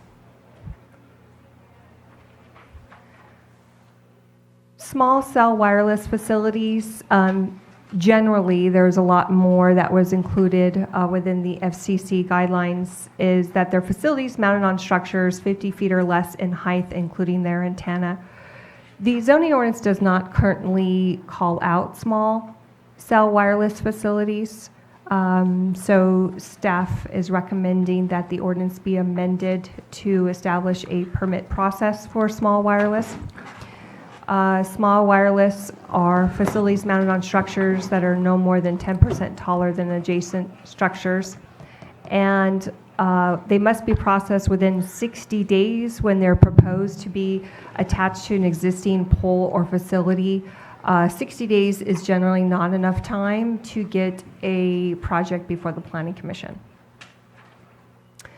They must be processed within 90 days if proposed on a new pole or structure. Just want to talk about what some other jurisdictions have incorporated into their ordinances is they have incorporated preferred location criteria. And the common theme that I've seen is generally where they have preferred these, whether it be small cell wireless, which is 50 feet or less, or all wireless is generally preferred is to be within rights of way and to be located within commercial and industrial zones. And least preferred are normally residential areas.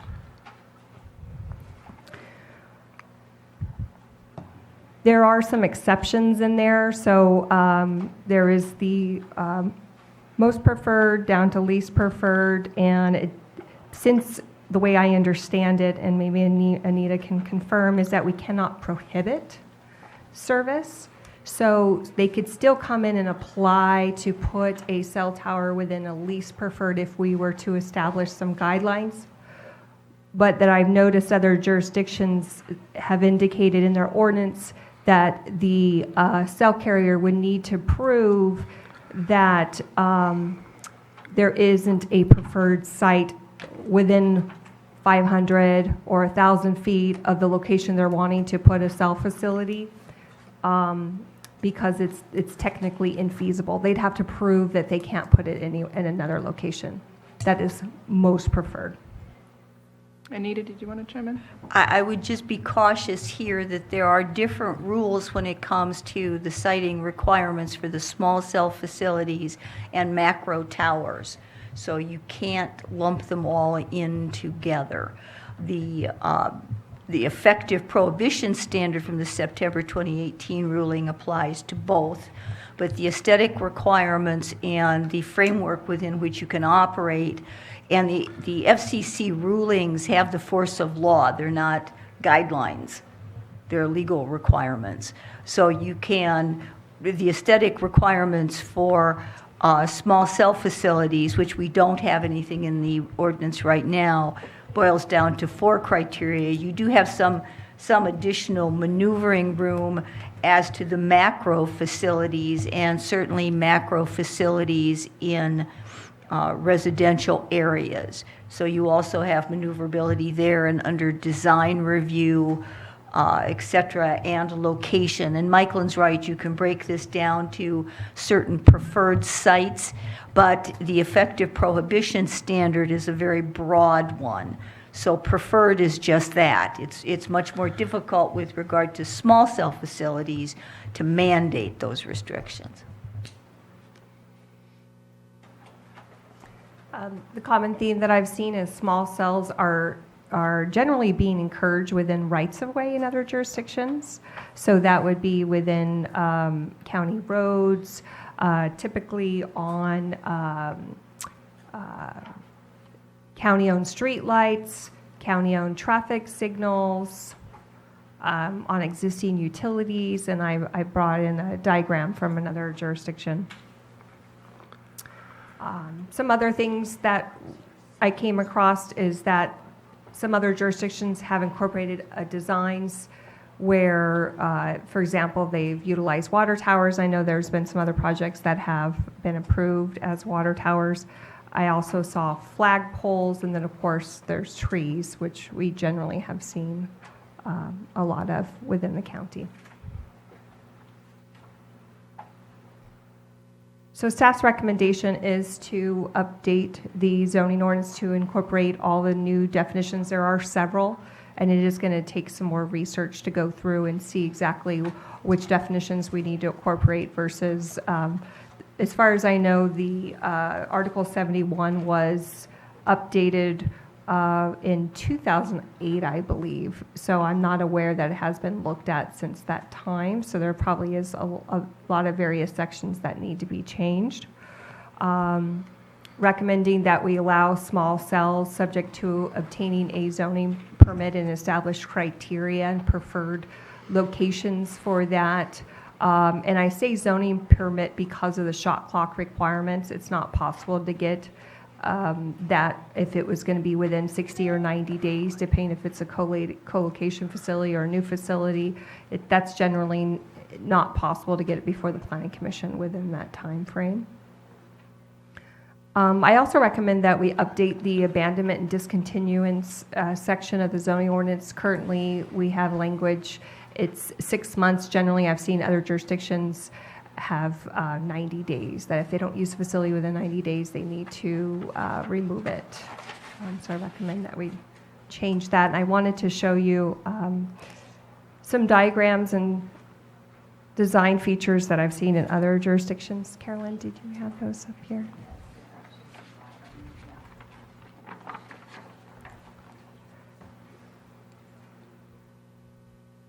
This is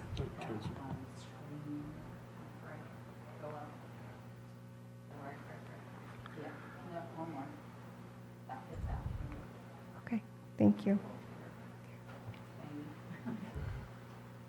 So this is a stealth water tank, and here is a flagpole. Are those in the county?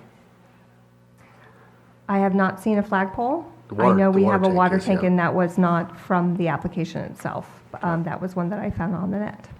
Mhm. And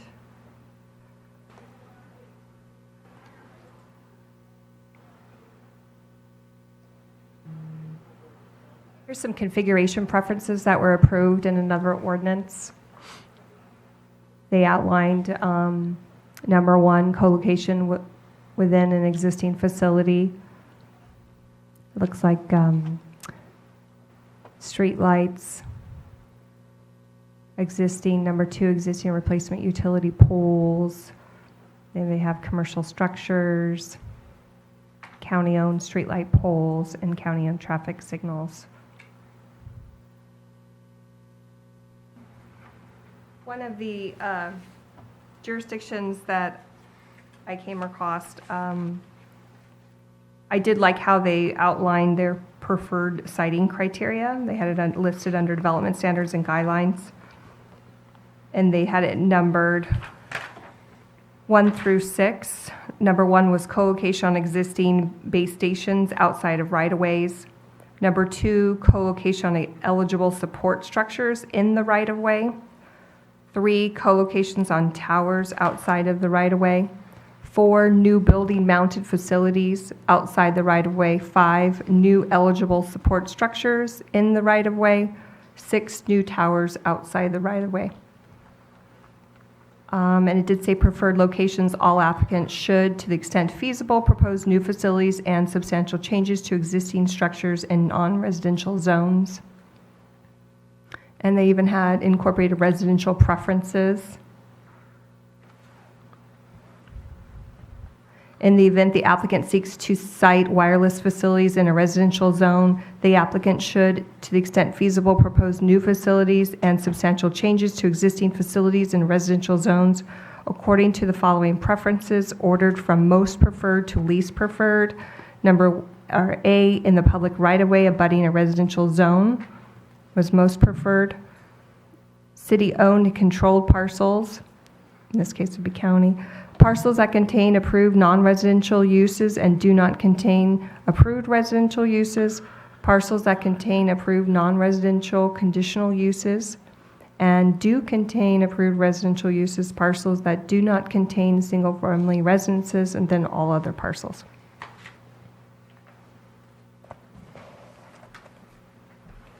Is there any questions?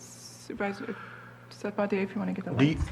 do you have that, that presentation somewhere where we can access it too? 'Cause Sure, I emailed it to Carolyn, but I'd happy to yeah, email okay, that as maybe well. just send it out. It's not, it wasn't in the backup information, but. I did notice that some jurisdictions did incorporate setbacks from schools, but they did include exceptions to that if the cell company was able to prove that it wasn't technically feasible to go anywhere else. They could get closer to the schools, but I did notice that some jurisdictions did follow that, but I Was there a need- standard that they had on the distance? Some were 500, some were 1,000. And again, these are all just going to be preferred and recommended.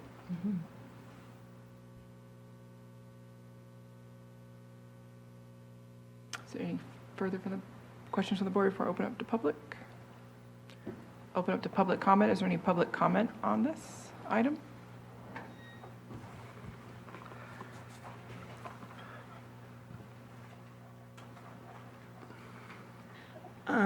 If you could state your name and. My name is, excuse me, Ann Prain. I'm from Anderson Springs. Everybody I've talked to does not want 5G. And when you're talking about small cell, you're talking about 5G coming in. On this, I will proudly state that I am a conspiracy theorist, and I hope all of you will read some of the literature that's opposing 5G. I know Poland has opposed it, Portland is opposing it. Right now, there will be a class action suit after it's all in and there are actual victims. That's when the class action suit will happen. Verizon has put out that there are already suits happening. They are losing a lot of their investors over it, but they're being invested by the military. So I think this is a weapon. This is a control apparatus, and this is extremely dangerous health-wise. The only criteria that they've looked into is how much it will heat you like your microwave oven. It won't, and that was in 2008. And they're saying these milliwave 5G is the same as the microwave 4G as far as health, and it's not.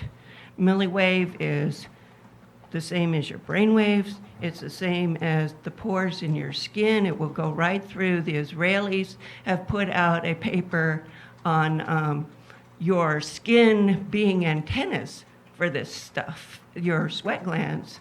It is that size. It is that brain wave. It is that wave. And it's supposed to be in close, and that's what they're doing. And nobody in residential areas wants this. So they, as soon as they can figure out a way to sue without having to have victims, I would encourage you in your research to stay on top of that and join in that effort, because there's a lot of jurisdictions that are resisting. So just wanted to let you know. Thank you, Ann. Is there any further public comment?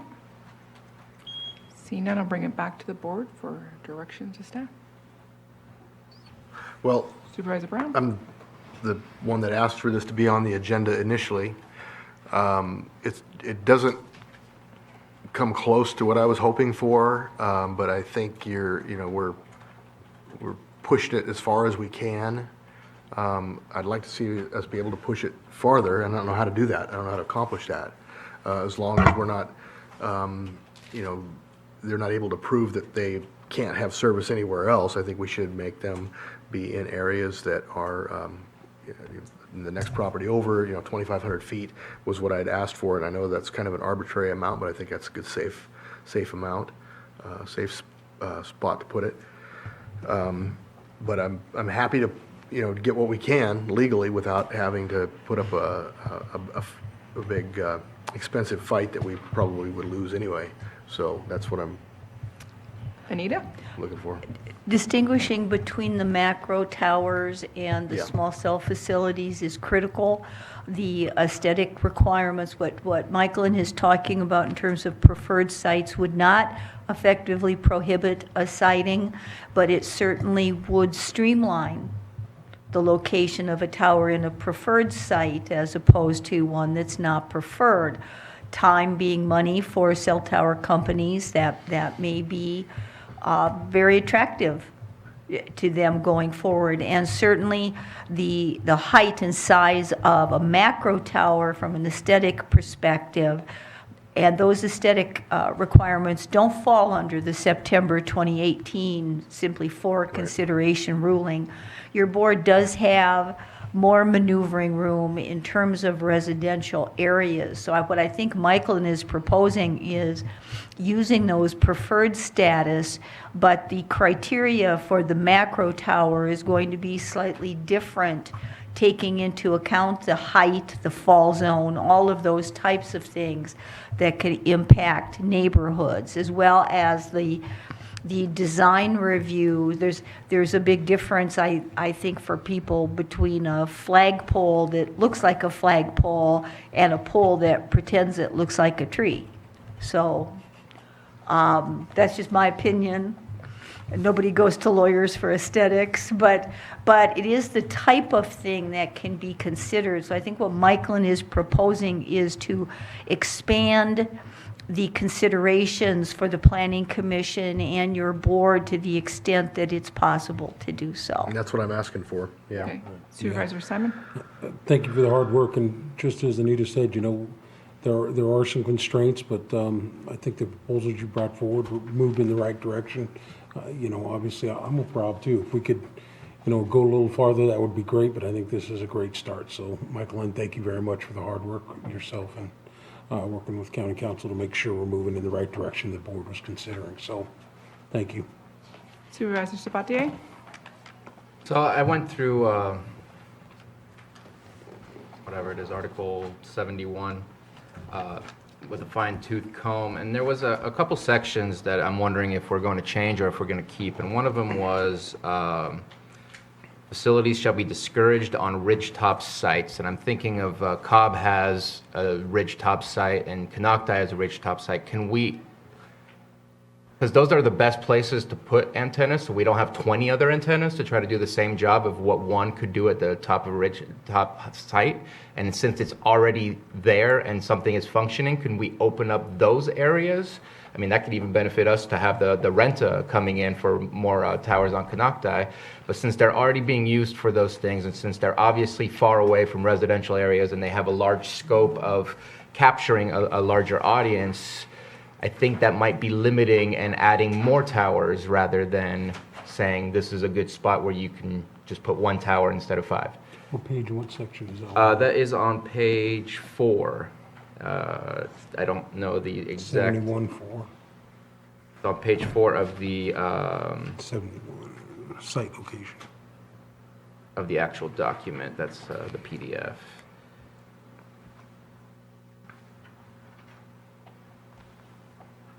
My internet is slow. It's A4 under 71.8. Ridgetop sites.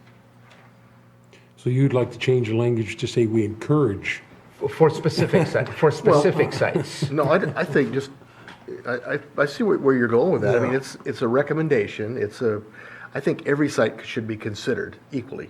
Not every ridgetop is sacred, and just like, not every valley is, everything has different unique qualities depending upon where they are, what the density is, the population, all that. So I agree, there should be some language in there that opens that up depending upon the location. You don't want it everywhere. You don't want every ridgetop, but I can't think of a more prominent ridgetop in the county than Mount Canocti. We have some up there, like you said, so but it's fine. I haven't heard anybody complaining that they're moving out of the county because they can't. I like that little red light that flashes at night.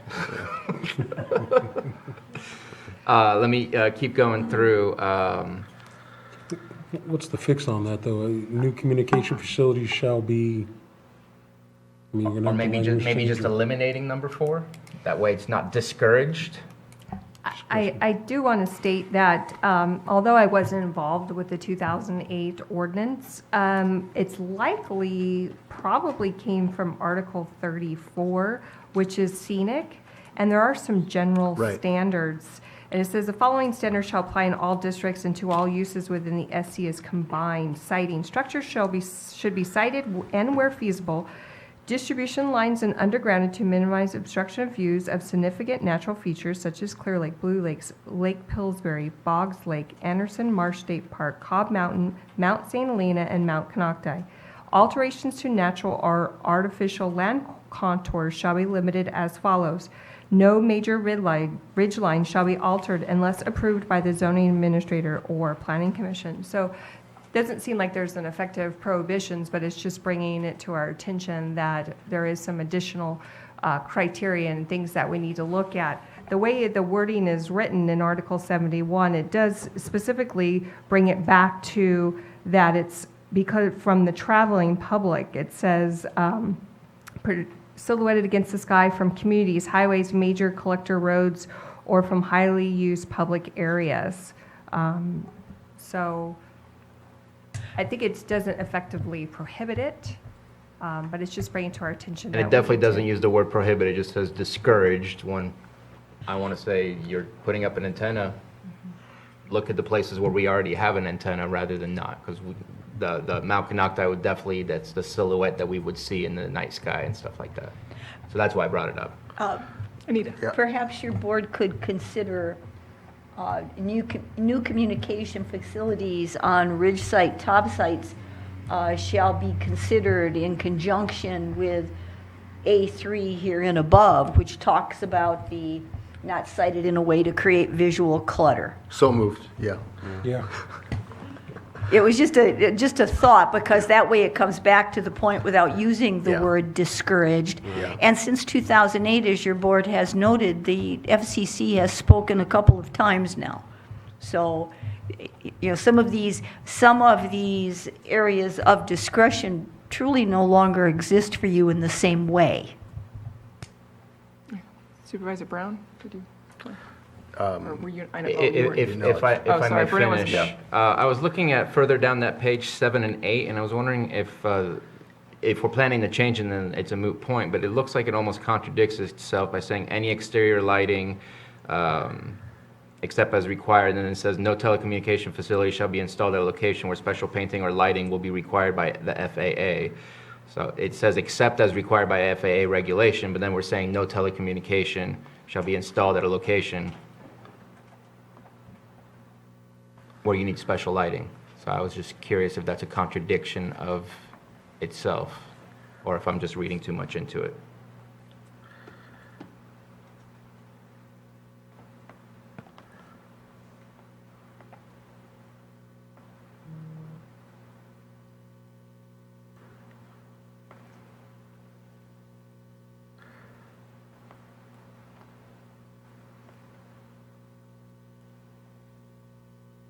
So saying, the way I read it, it says no special lighting unless it's for airport safety.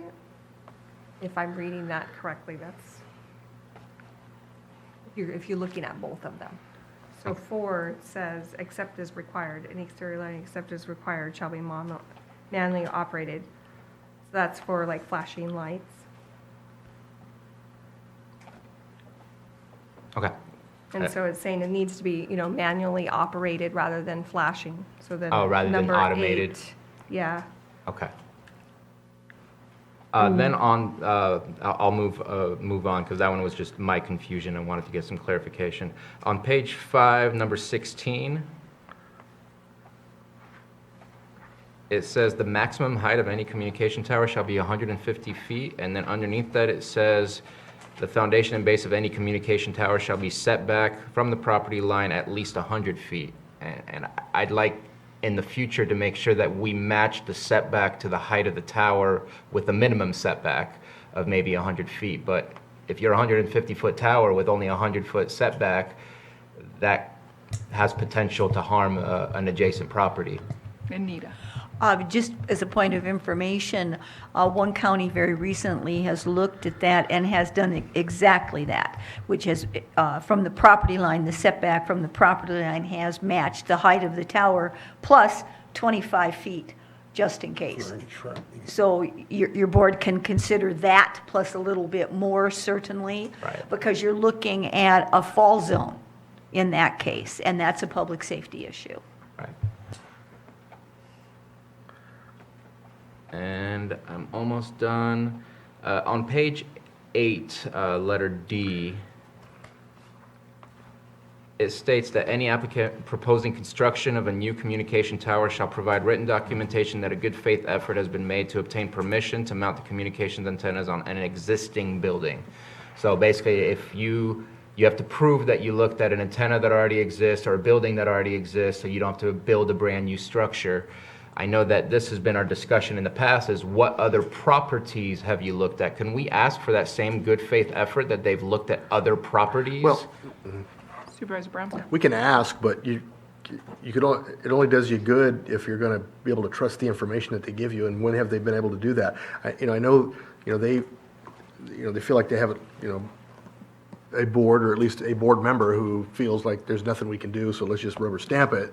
And so they just say, yeah, we've done that already, and so we just move on. And there's no way we can prove that they haven't. So I don't know if that's even something we need to even deal with, so. Anita? The 2018 ruling in terms of effective prohibition and the FCC's specific disavowing of the Ninth Circuit decision, which allows least intrusive and showing these things, prohibits some of that. However, there are other ways to approach it through the preferred zoning that Michaelin is talking about here, and certain other conditions that may be required, because your board is certainly still in charge of land use in this county and still in charge of ensuring public health and safety standards are met. So I think there are other ways to achieve something comparable that is still cognizant of the FCC ruling. I wouldn't mind seeing what we can create to help with that, because again, not getting any information versus getting some information, whether or not they're blowing smoke is one thing, but at least saying this is part of the process, that you have to give us this materials. At least we're asking for them to show us something. And I think a lot of our laws is based on the honor system, that you've done exactly what you're supposed to do anyways. And I want to say I support the setback from the schools. I support the any amount of setbacks from the residential areas that we're legally allowed to do so. And I like the idea of the flagpole. I wouldn't mind driving around and seeing a little bit more flags than just a tower. So yeah. Supervisor Brown?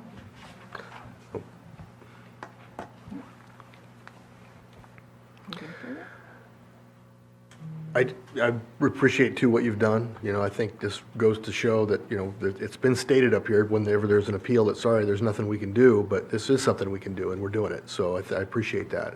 It's indicative of what we're supposed to be listening to our constituents and not the cell phone companies, and this is part of that. This is what we do. So thank you. So staff's looking for direction? So expanding their plannings, that would be one of our recommendations, right? Yeah. Yeah, I'm in favor of all the current recommendations in what you had proposed here, and then everything that was discussed today as far as the fall zone, even the extra 25 feet, anything that we can do to add to that. Absolutely, I'm in full support to make this as strong as we can make it. I guess that's the way I want to say it. And obviously, any extra reporting or other things, I think that just adds it. And hopefully, they'll get the message that if you're going to come in, find a position that we're willing to support. So that's what we're looking at. I agree. Anything further? No? Thank you, Anita, for your work on this too. I appreciate it. Yes, thank you, everybody. Thank you, Anita. Thank you. Thank you, Michael. When might this come back? That would be my own question. How? Denise, Well, it will go to the, Planning Commission? Michaelin, do you intend to send it directly to the Planning Commission from here? I had intended to, unless your board wishes for me to bring back a draft. And I can bring back the resolution to your board, but then it also would need to go back to the Planning Commission as well. Might as well just take it to them. Yeah, Okay. I completely agree. Yeah. As soon as possible. I do have a follow-up question to that, because I know that there's an appeal on or I believe that there's an appeal on a tower that was opposed at the Planning Commission. when that comes to the board, will we be reviewing that through the lens of the previous or the current? The The previous. current ordinance. I'm sorry, the current one The that we have. current ordinance, because we can only process it and evaluate whatever the time an applicant submits their application is whatever the ordinance is in effect during that time Right. frame. Zoning is generally, with a few exceptions, prospective. Yeah, this isn't meant, I mean, ideally, it would be nice to be able to go back in time, but we can't. And this isn't meant to be punitive to those who have already applied. It's just, we should have done it a long time. That's on us, but we got to move forward. And so we have to have something in place that resolves that, so. Before the next one. Yep. Yep. Okay, thank you. Okay, thank you. We will take a 5-minute break and then come back with 7.6.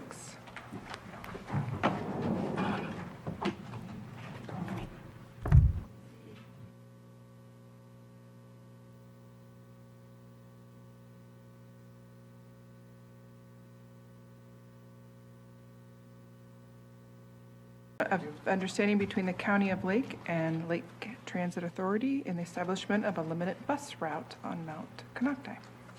Lars. Good morning, Lars Ewing, Public Services Director. To provide a little background on what we're discussing, when the county purchased the mountain, Mount Conocti, a few years after that, the county worked with Lake Transit Authority, LTA, to establish a seasonal fixed bus route up to Mount Conocti. The intent there was to open up the public access to the mountain to those that otherwise could not get up there, and that program was put in place in 2012, and not long thereafter there was a lawsuit that put that on hold. Now we have the judgment that allows the county to work with LTA, to give the authority to LTA to run the bus route, no more than 2 routes per day, no more than 12 days per year. And we've worked with LTA to kind of revive that program now. The MOU that is before you, we worked with LTA and worked with County Council to identify a few little changes to that to ensure that we are doing what we've been authorized to do. Few concerns that we have that I think are addressed through the MOU. Number one is the care of the road. The road up there is a county-maintained road, so we want to ensure that the buses don't cause undue damage to the road. And so to that end, we've placed a limitation on the weight limit. I worked with Public Works to identify what an appropriate limitation would be. We've also, as I mentioned earlier, 2 routes, no more than 2 routes per day, no more than 12 days per year. So worked with LTA and the docents, which I'll touch on here, to come up with a proposed schedule. The docents, just to touch on that briefly, is there will be a volunteer docent that we have a good number of those in our back pocket. We are working to revive them, get them back up to speed. Primarily the lead docent is Tom Nixon, and he and I have talked about this, and still needs to be scheduled, get some refresher training to some of the docents, but have them on the bus to provide some narration as they're heading up. The driver of the bus will be just that. They will be a driver. There will be no smoking by any of the members of the driver and anyone on the bus. Anyone getting off the bus will be ensured that they get back on. There will be a few stops, restroom, and then up the top at Wright's Peak. In the past, the county had an agreement with the state, with CAL FIRE, to access the tower. That agreement no longer exists, primarily because the agreement required a lot of maintenance responsibilities on behalf of my staff for the tower, which in consideration of accessing that tower, we elected to allow that to sunset. However, I'm hopeful to work with CAL FIRE and the volunteer docents to, if they get off of the bus, potentially sign a waiver of some sort that's directly with CAL FIRE for those there. But as far as what the county is offering, it's a route up to the top through LTA and then back down. So that touches on some of the key points. The route itself is proposed to start at Kelseyville Community Park. That will be where the members of the public load the bus, head up, and then head down. We're looking at about sorry to say, but a 3-hour tour for those that remember that. I just remember it as a kid, not from watching it, but having heard of it. Sorry, I didn't mean to look right at you. That was sorry.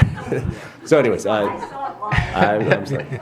So yeah, about a 3-hour round trip, and then either 2 of them going at once, potentially, 1 in the morning and then 1, in the late morning. A lot of concerns, obviously, with heat. We don't want to bring people up there in the heat of the day, and then they simply want to get right back on the bus without even enjoying some of the view sheds. So that was why this was proposed as I think they called it the shoulder months. They weren't proposing to go up in the dead of winter when the road and the access up there would be challenging, but they also weren't proposing to go up in the middle of the summer. So we're going to work with the docents and work with LTA and their availability of drivers to come up with a schedule, and then advertise that, make sure that the public is aware.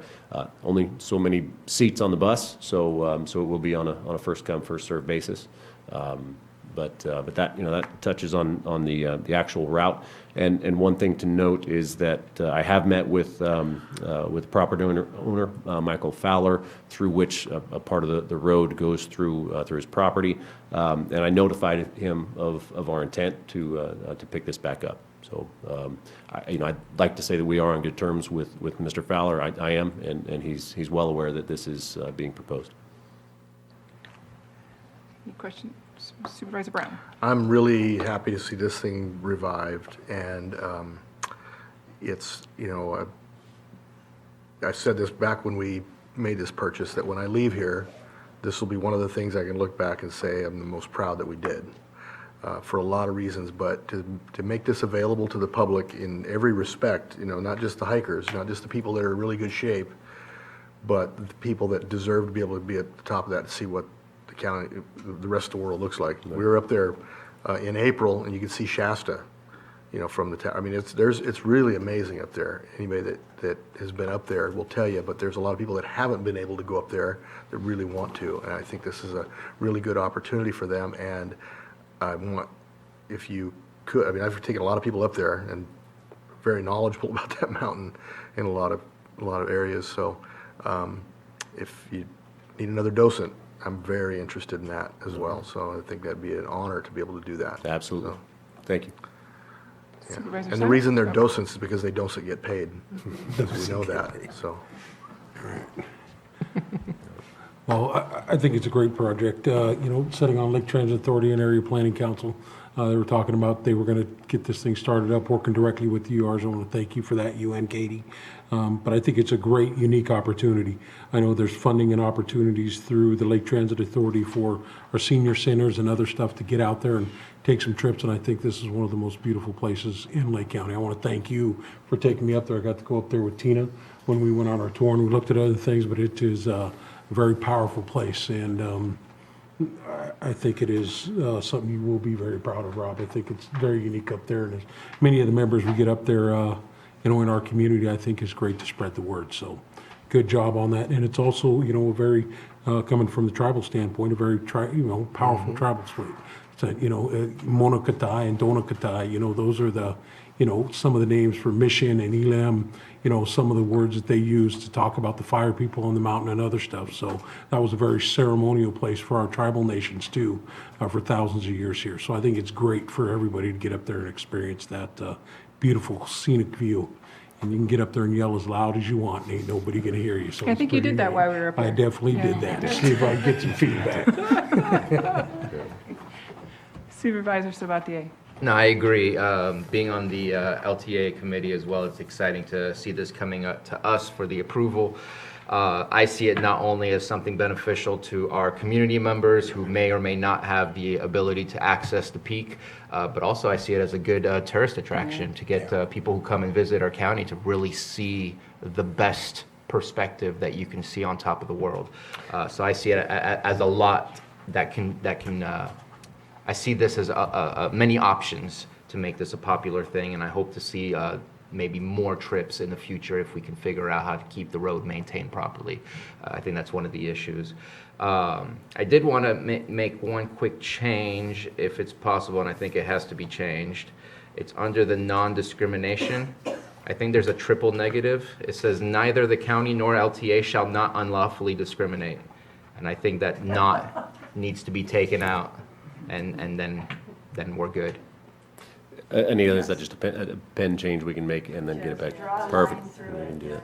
Or add another "not," I guess. Unknot. Sorry. Other than that, I appreciate it, and I think it's perfect. I did have one other question. Are in the agreement, I don't remember, but is there a solid no after-hours usage? Because and the reason I ask that, because I think there's a really good opportunity. There's a huge, when you talked about the tourism draw, it's true. I see people there all the time from all over the place. But the Star Party thing is huge.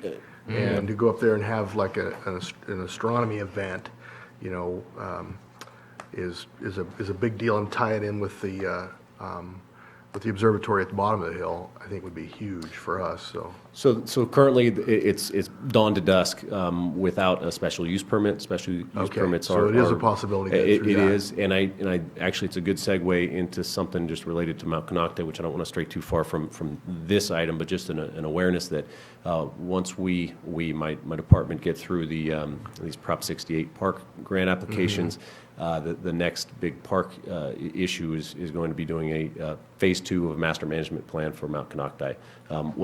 What else do we want to use that Right. that Yeah, park we've talked for? about that, So, yeah. Yep. Yeah. And actually, I was thinking the same thing, and I forgot to say something about that.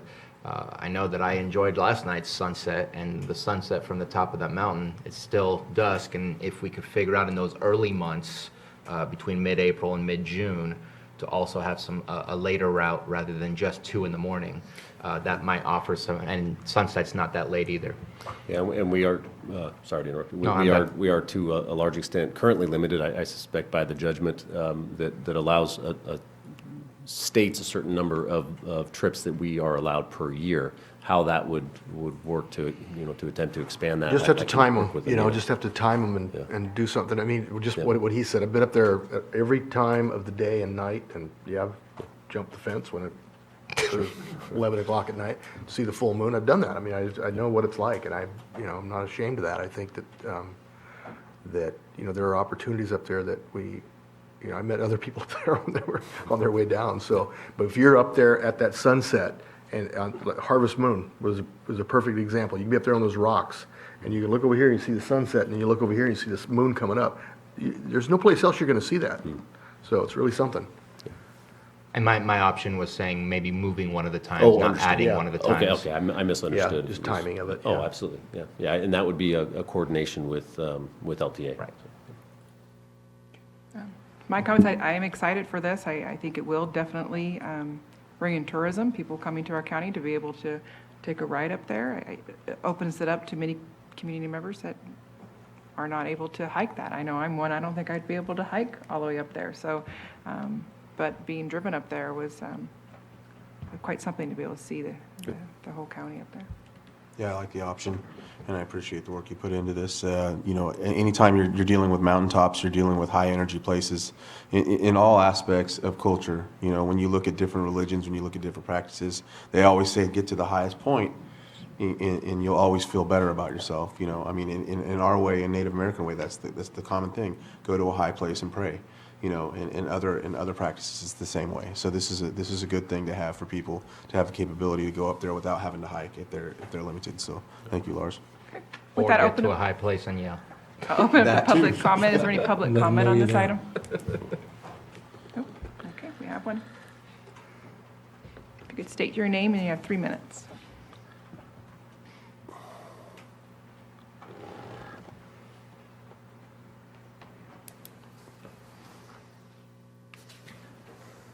Brad Chatton.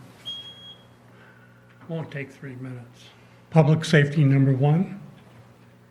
Fire hazard on the mountain. Getting down that mountain, if there's a fire coming up, it would spread rapidly. And the liabilities, I fear, would be extreme. One way up, one way down. I've been going up that mountain since the tower was put up, having put the tower up, worked on that. You need to think about parking at the top. There's bad turnaround, there's bad parking at the top for a bus. And I just want you to keep that in mind, to put something in the park budget to do not only road work, but parking at the top. And I think people need to be informed that they're going up a one-way up, one-way down fire hazard. And that's about it. Thank you. Madam Chair, if I could add, maybe just respond to that briefly, that I traveled with the LTA operations manager up to the top, and she ensured that it was adequate, along with the driver who managed it adequately. To respond to the other comments about improvements, that's something that I think would be and should be factored into a master management plan. What are the improvements that we might want to propose? Currently, there are no improvements, and certainly not an alternate route planned up there. But as we proceed through a master management plan, I think it's something that would be given consideration. Okay, thank you. Then I'll bring it back to the board for action. So let me see, let me open this back up again for the, so I move that we approve the memorandum of understanding between the County of Lake and Lake Transit Authority for the establishment of a limited bus route on Mount Canocti. Second. A motion and second, all in favor? Aye. Any opposed? Motion carries. Thank you, Lars. Thank you. 7.7, consideration of a contract between the County of Lake and Chabot Las Bastidas Community College District Title 4E training in the amount of $1 million from July 2019 through June 2020, and authorize the chair to sign. Good morning. Crystal Marketan, Director for Lake County Department of Social Services. So I'm here just to answer any questions you may have about this contract. This contract is 100% funded with no county dollars. It is really $1 million? It really is. Okay. Would you like me to explain? You can try. Okay. So the way this works is that Title 4A funding, that's federal funding for children who meet the federal definition for poverty in foster care. So in Lake County, we have a very high rate of children who are placed through child welfare and juvenile probation who do meet that definition, are eligible for, it's called the discount rate, so that we have a larger federal share. So in addition to the fact that child welfare receives 75% reimbursement for all training, we get it multiplied by the discount rate, which gives us a higher rate back when it is passed through an educational institution, and in this case it's Chabot Las Bastidas Community College District. And then they have unmatched federal funds that are public or non-public unmatched federal funds that they contribute. And in the end, it costs Lake County nothing. And the other thing that is really remarkable about this is that it is available for First 5, behavioral health, juvenile probation, child welfare, all in the effort to work with families who have children in basically the child welfare system. So how many kids are we talking about that are involved in this?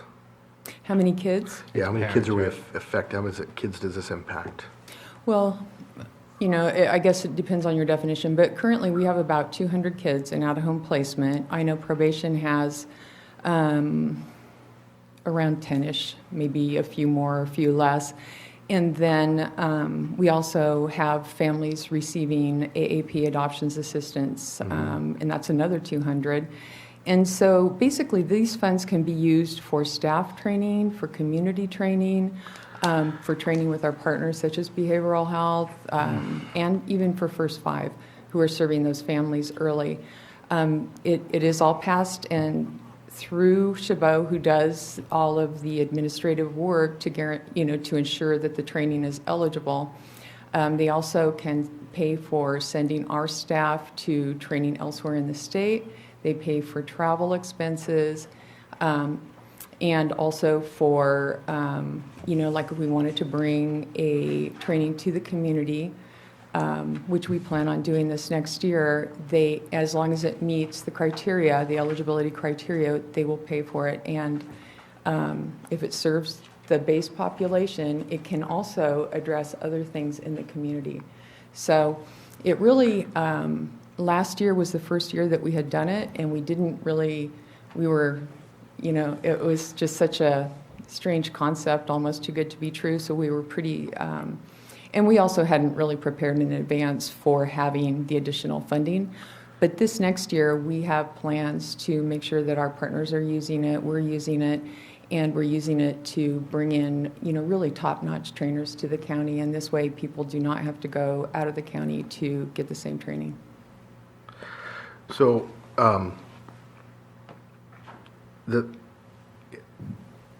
so none of our local, like Mendocino or Woodland, none of them are interested in, for $1 million, Yeah. you'd think that they would want to, cash in on that a little bit. And I appreciate the fact that it's not costing the county anything, but taxpayer money still, regardless, it's like, still coming out of the same wallet.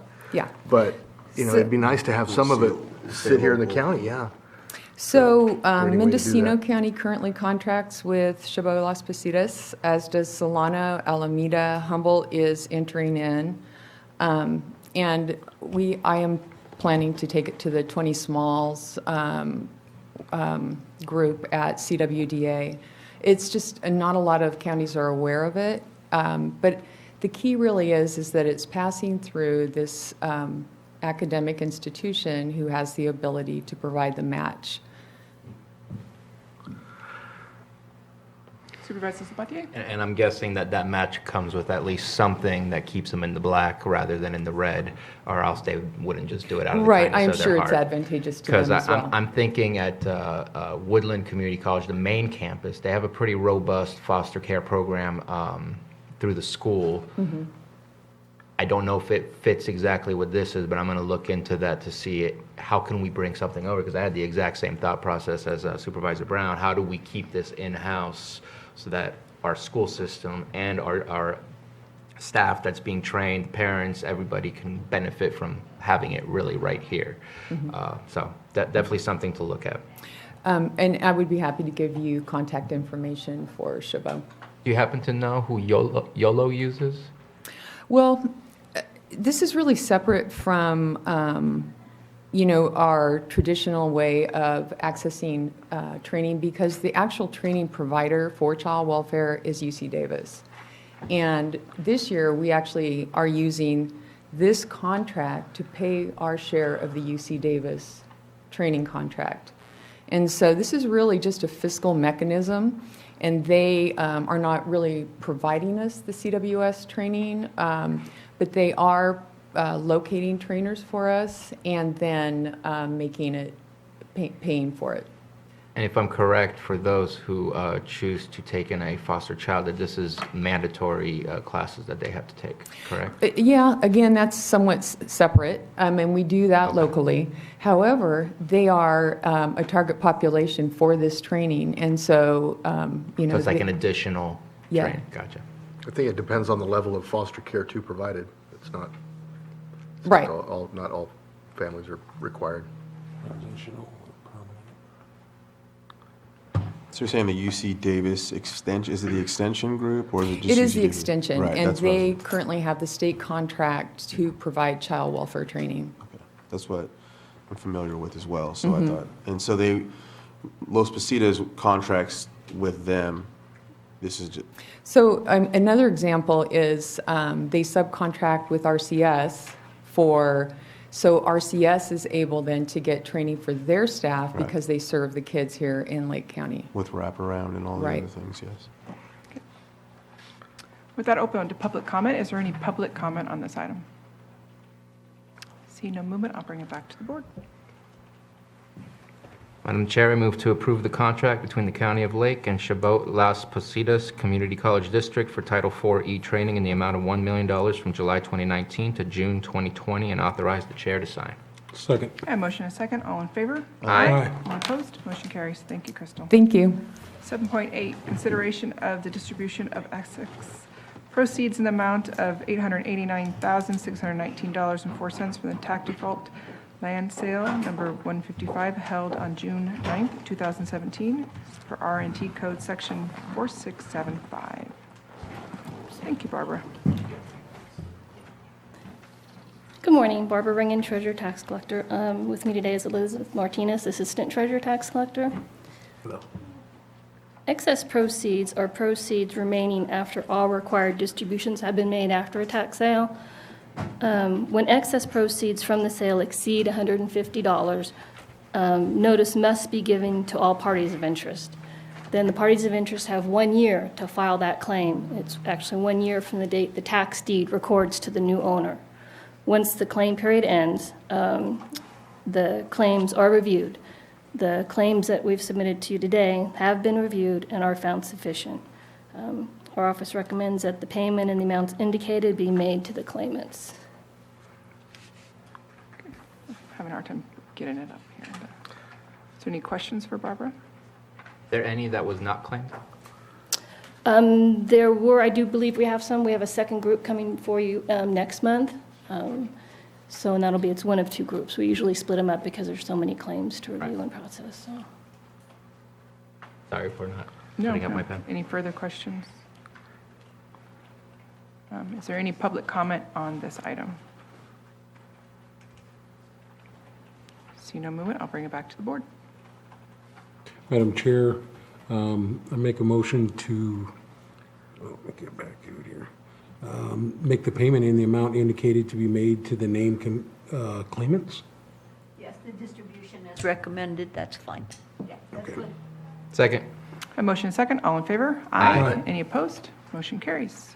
I think I've hit on all the open Everything, session. yes. Okay. Thank you. Thank you. Closed session, Thank you. 8.1, conference with legal counsel, decision whether to initiate litigation pursuant to Government Code Section 54956.9D4, one potential case. And Madam Chair, that won't be necessary today. Okay, Well, so then, meeting adjourned. well. So there's definitely no action. Yeah.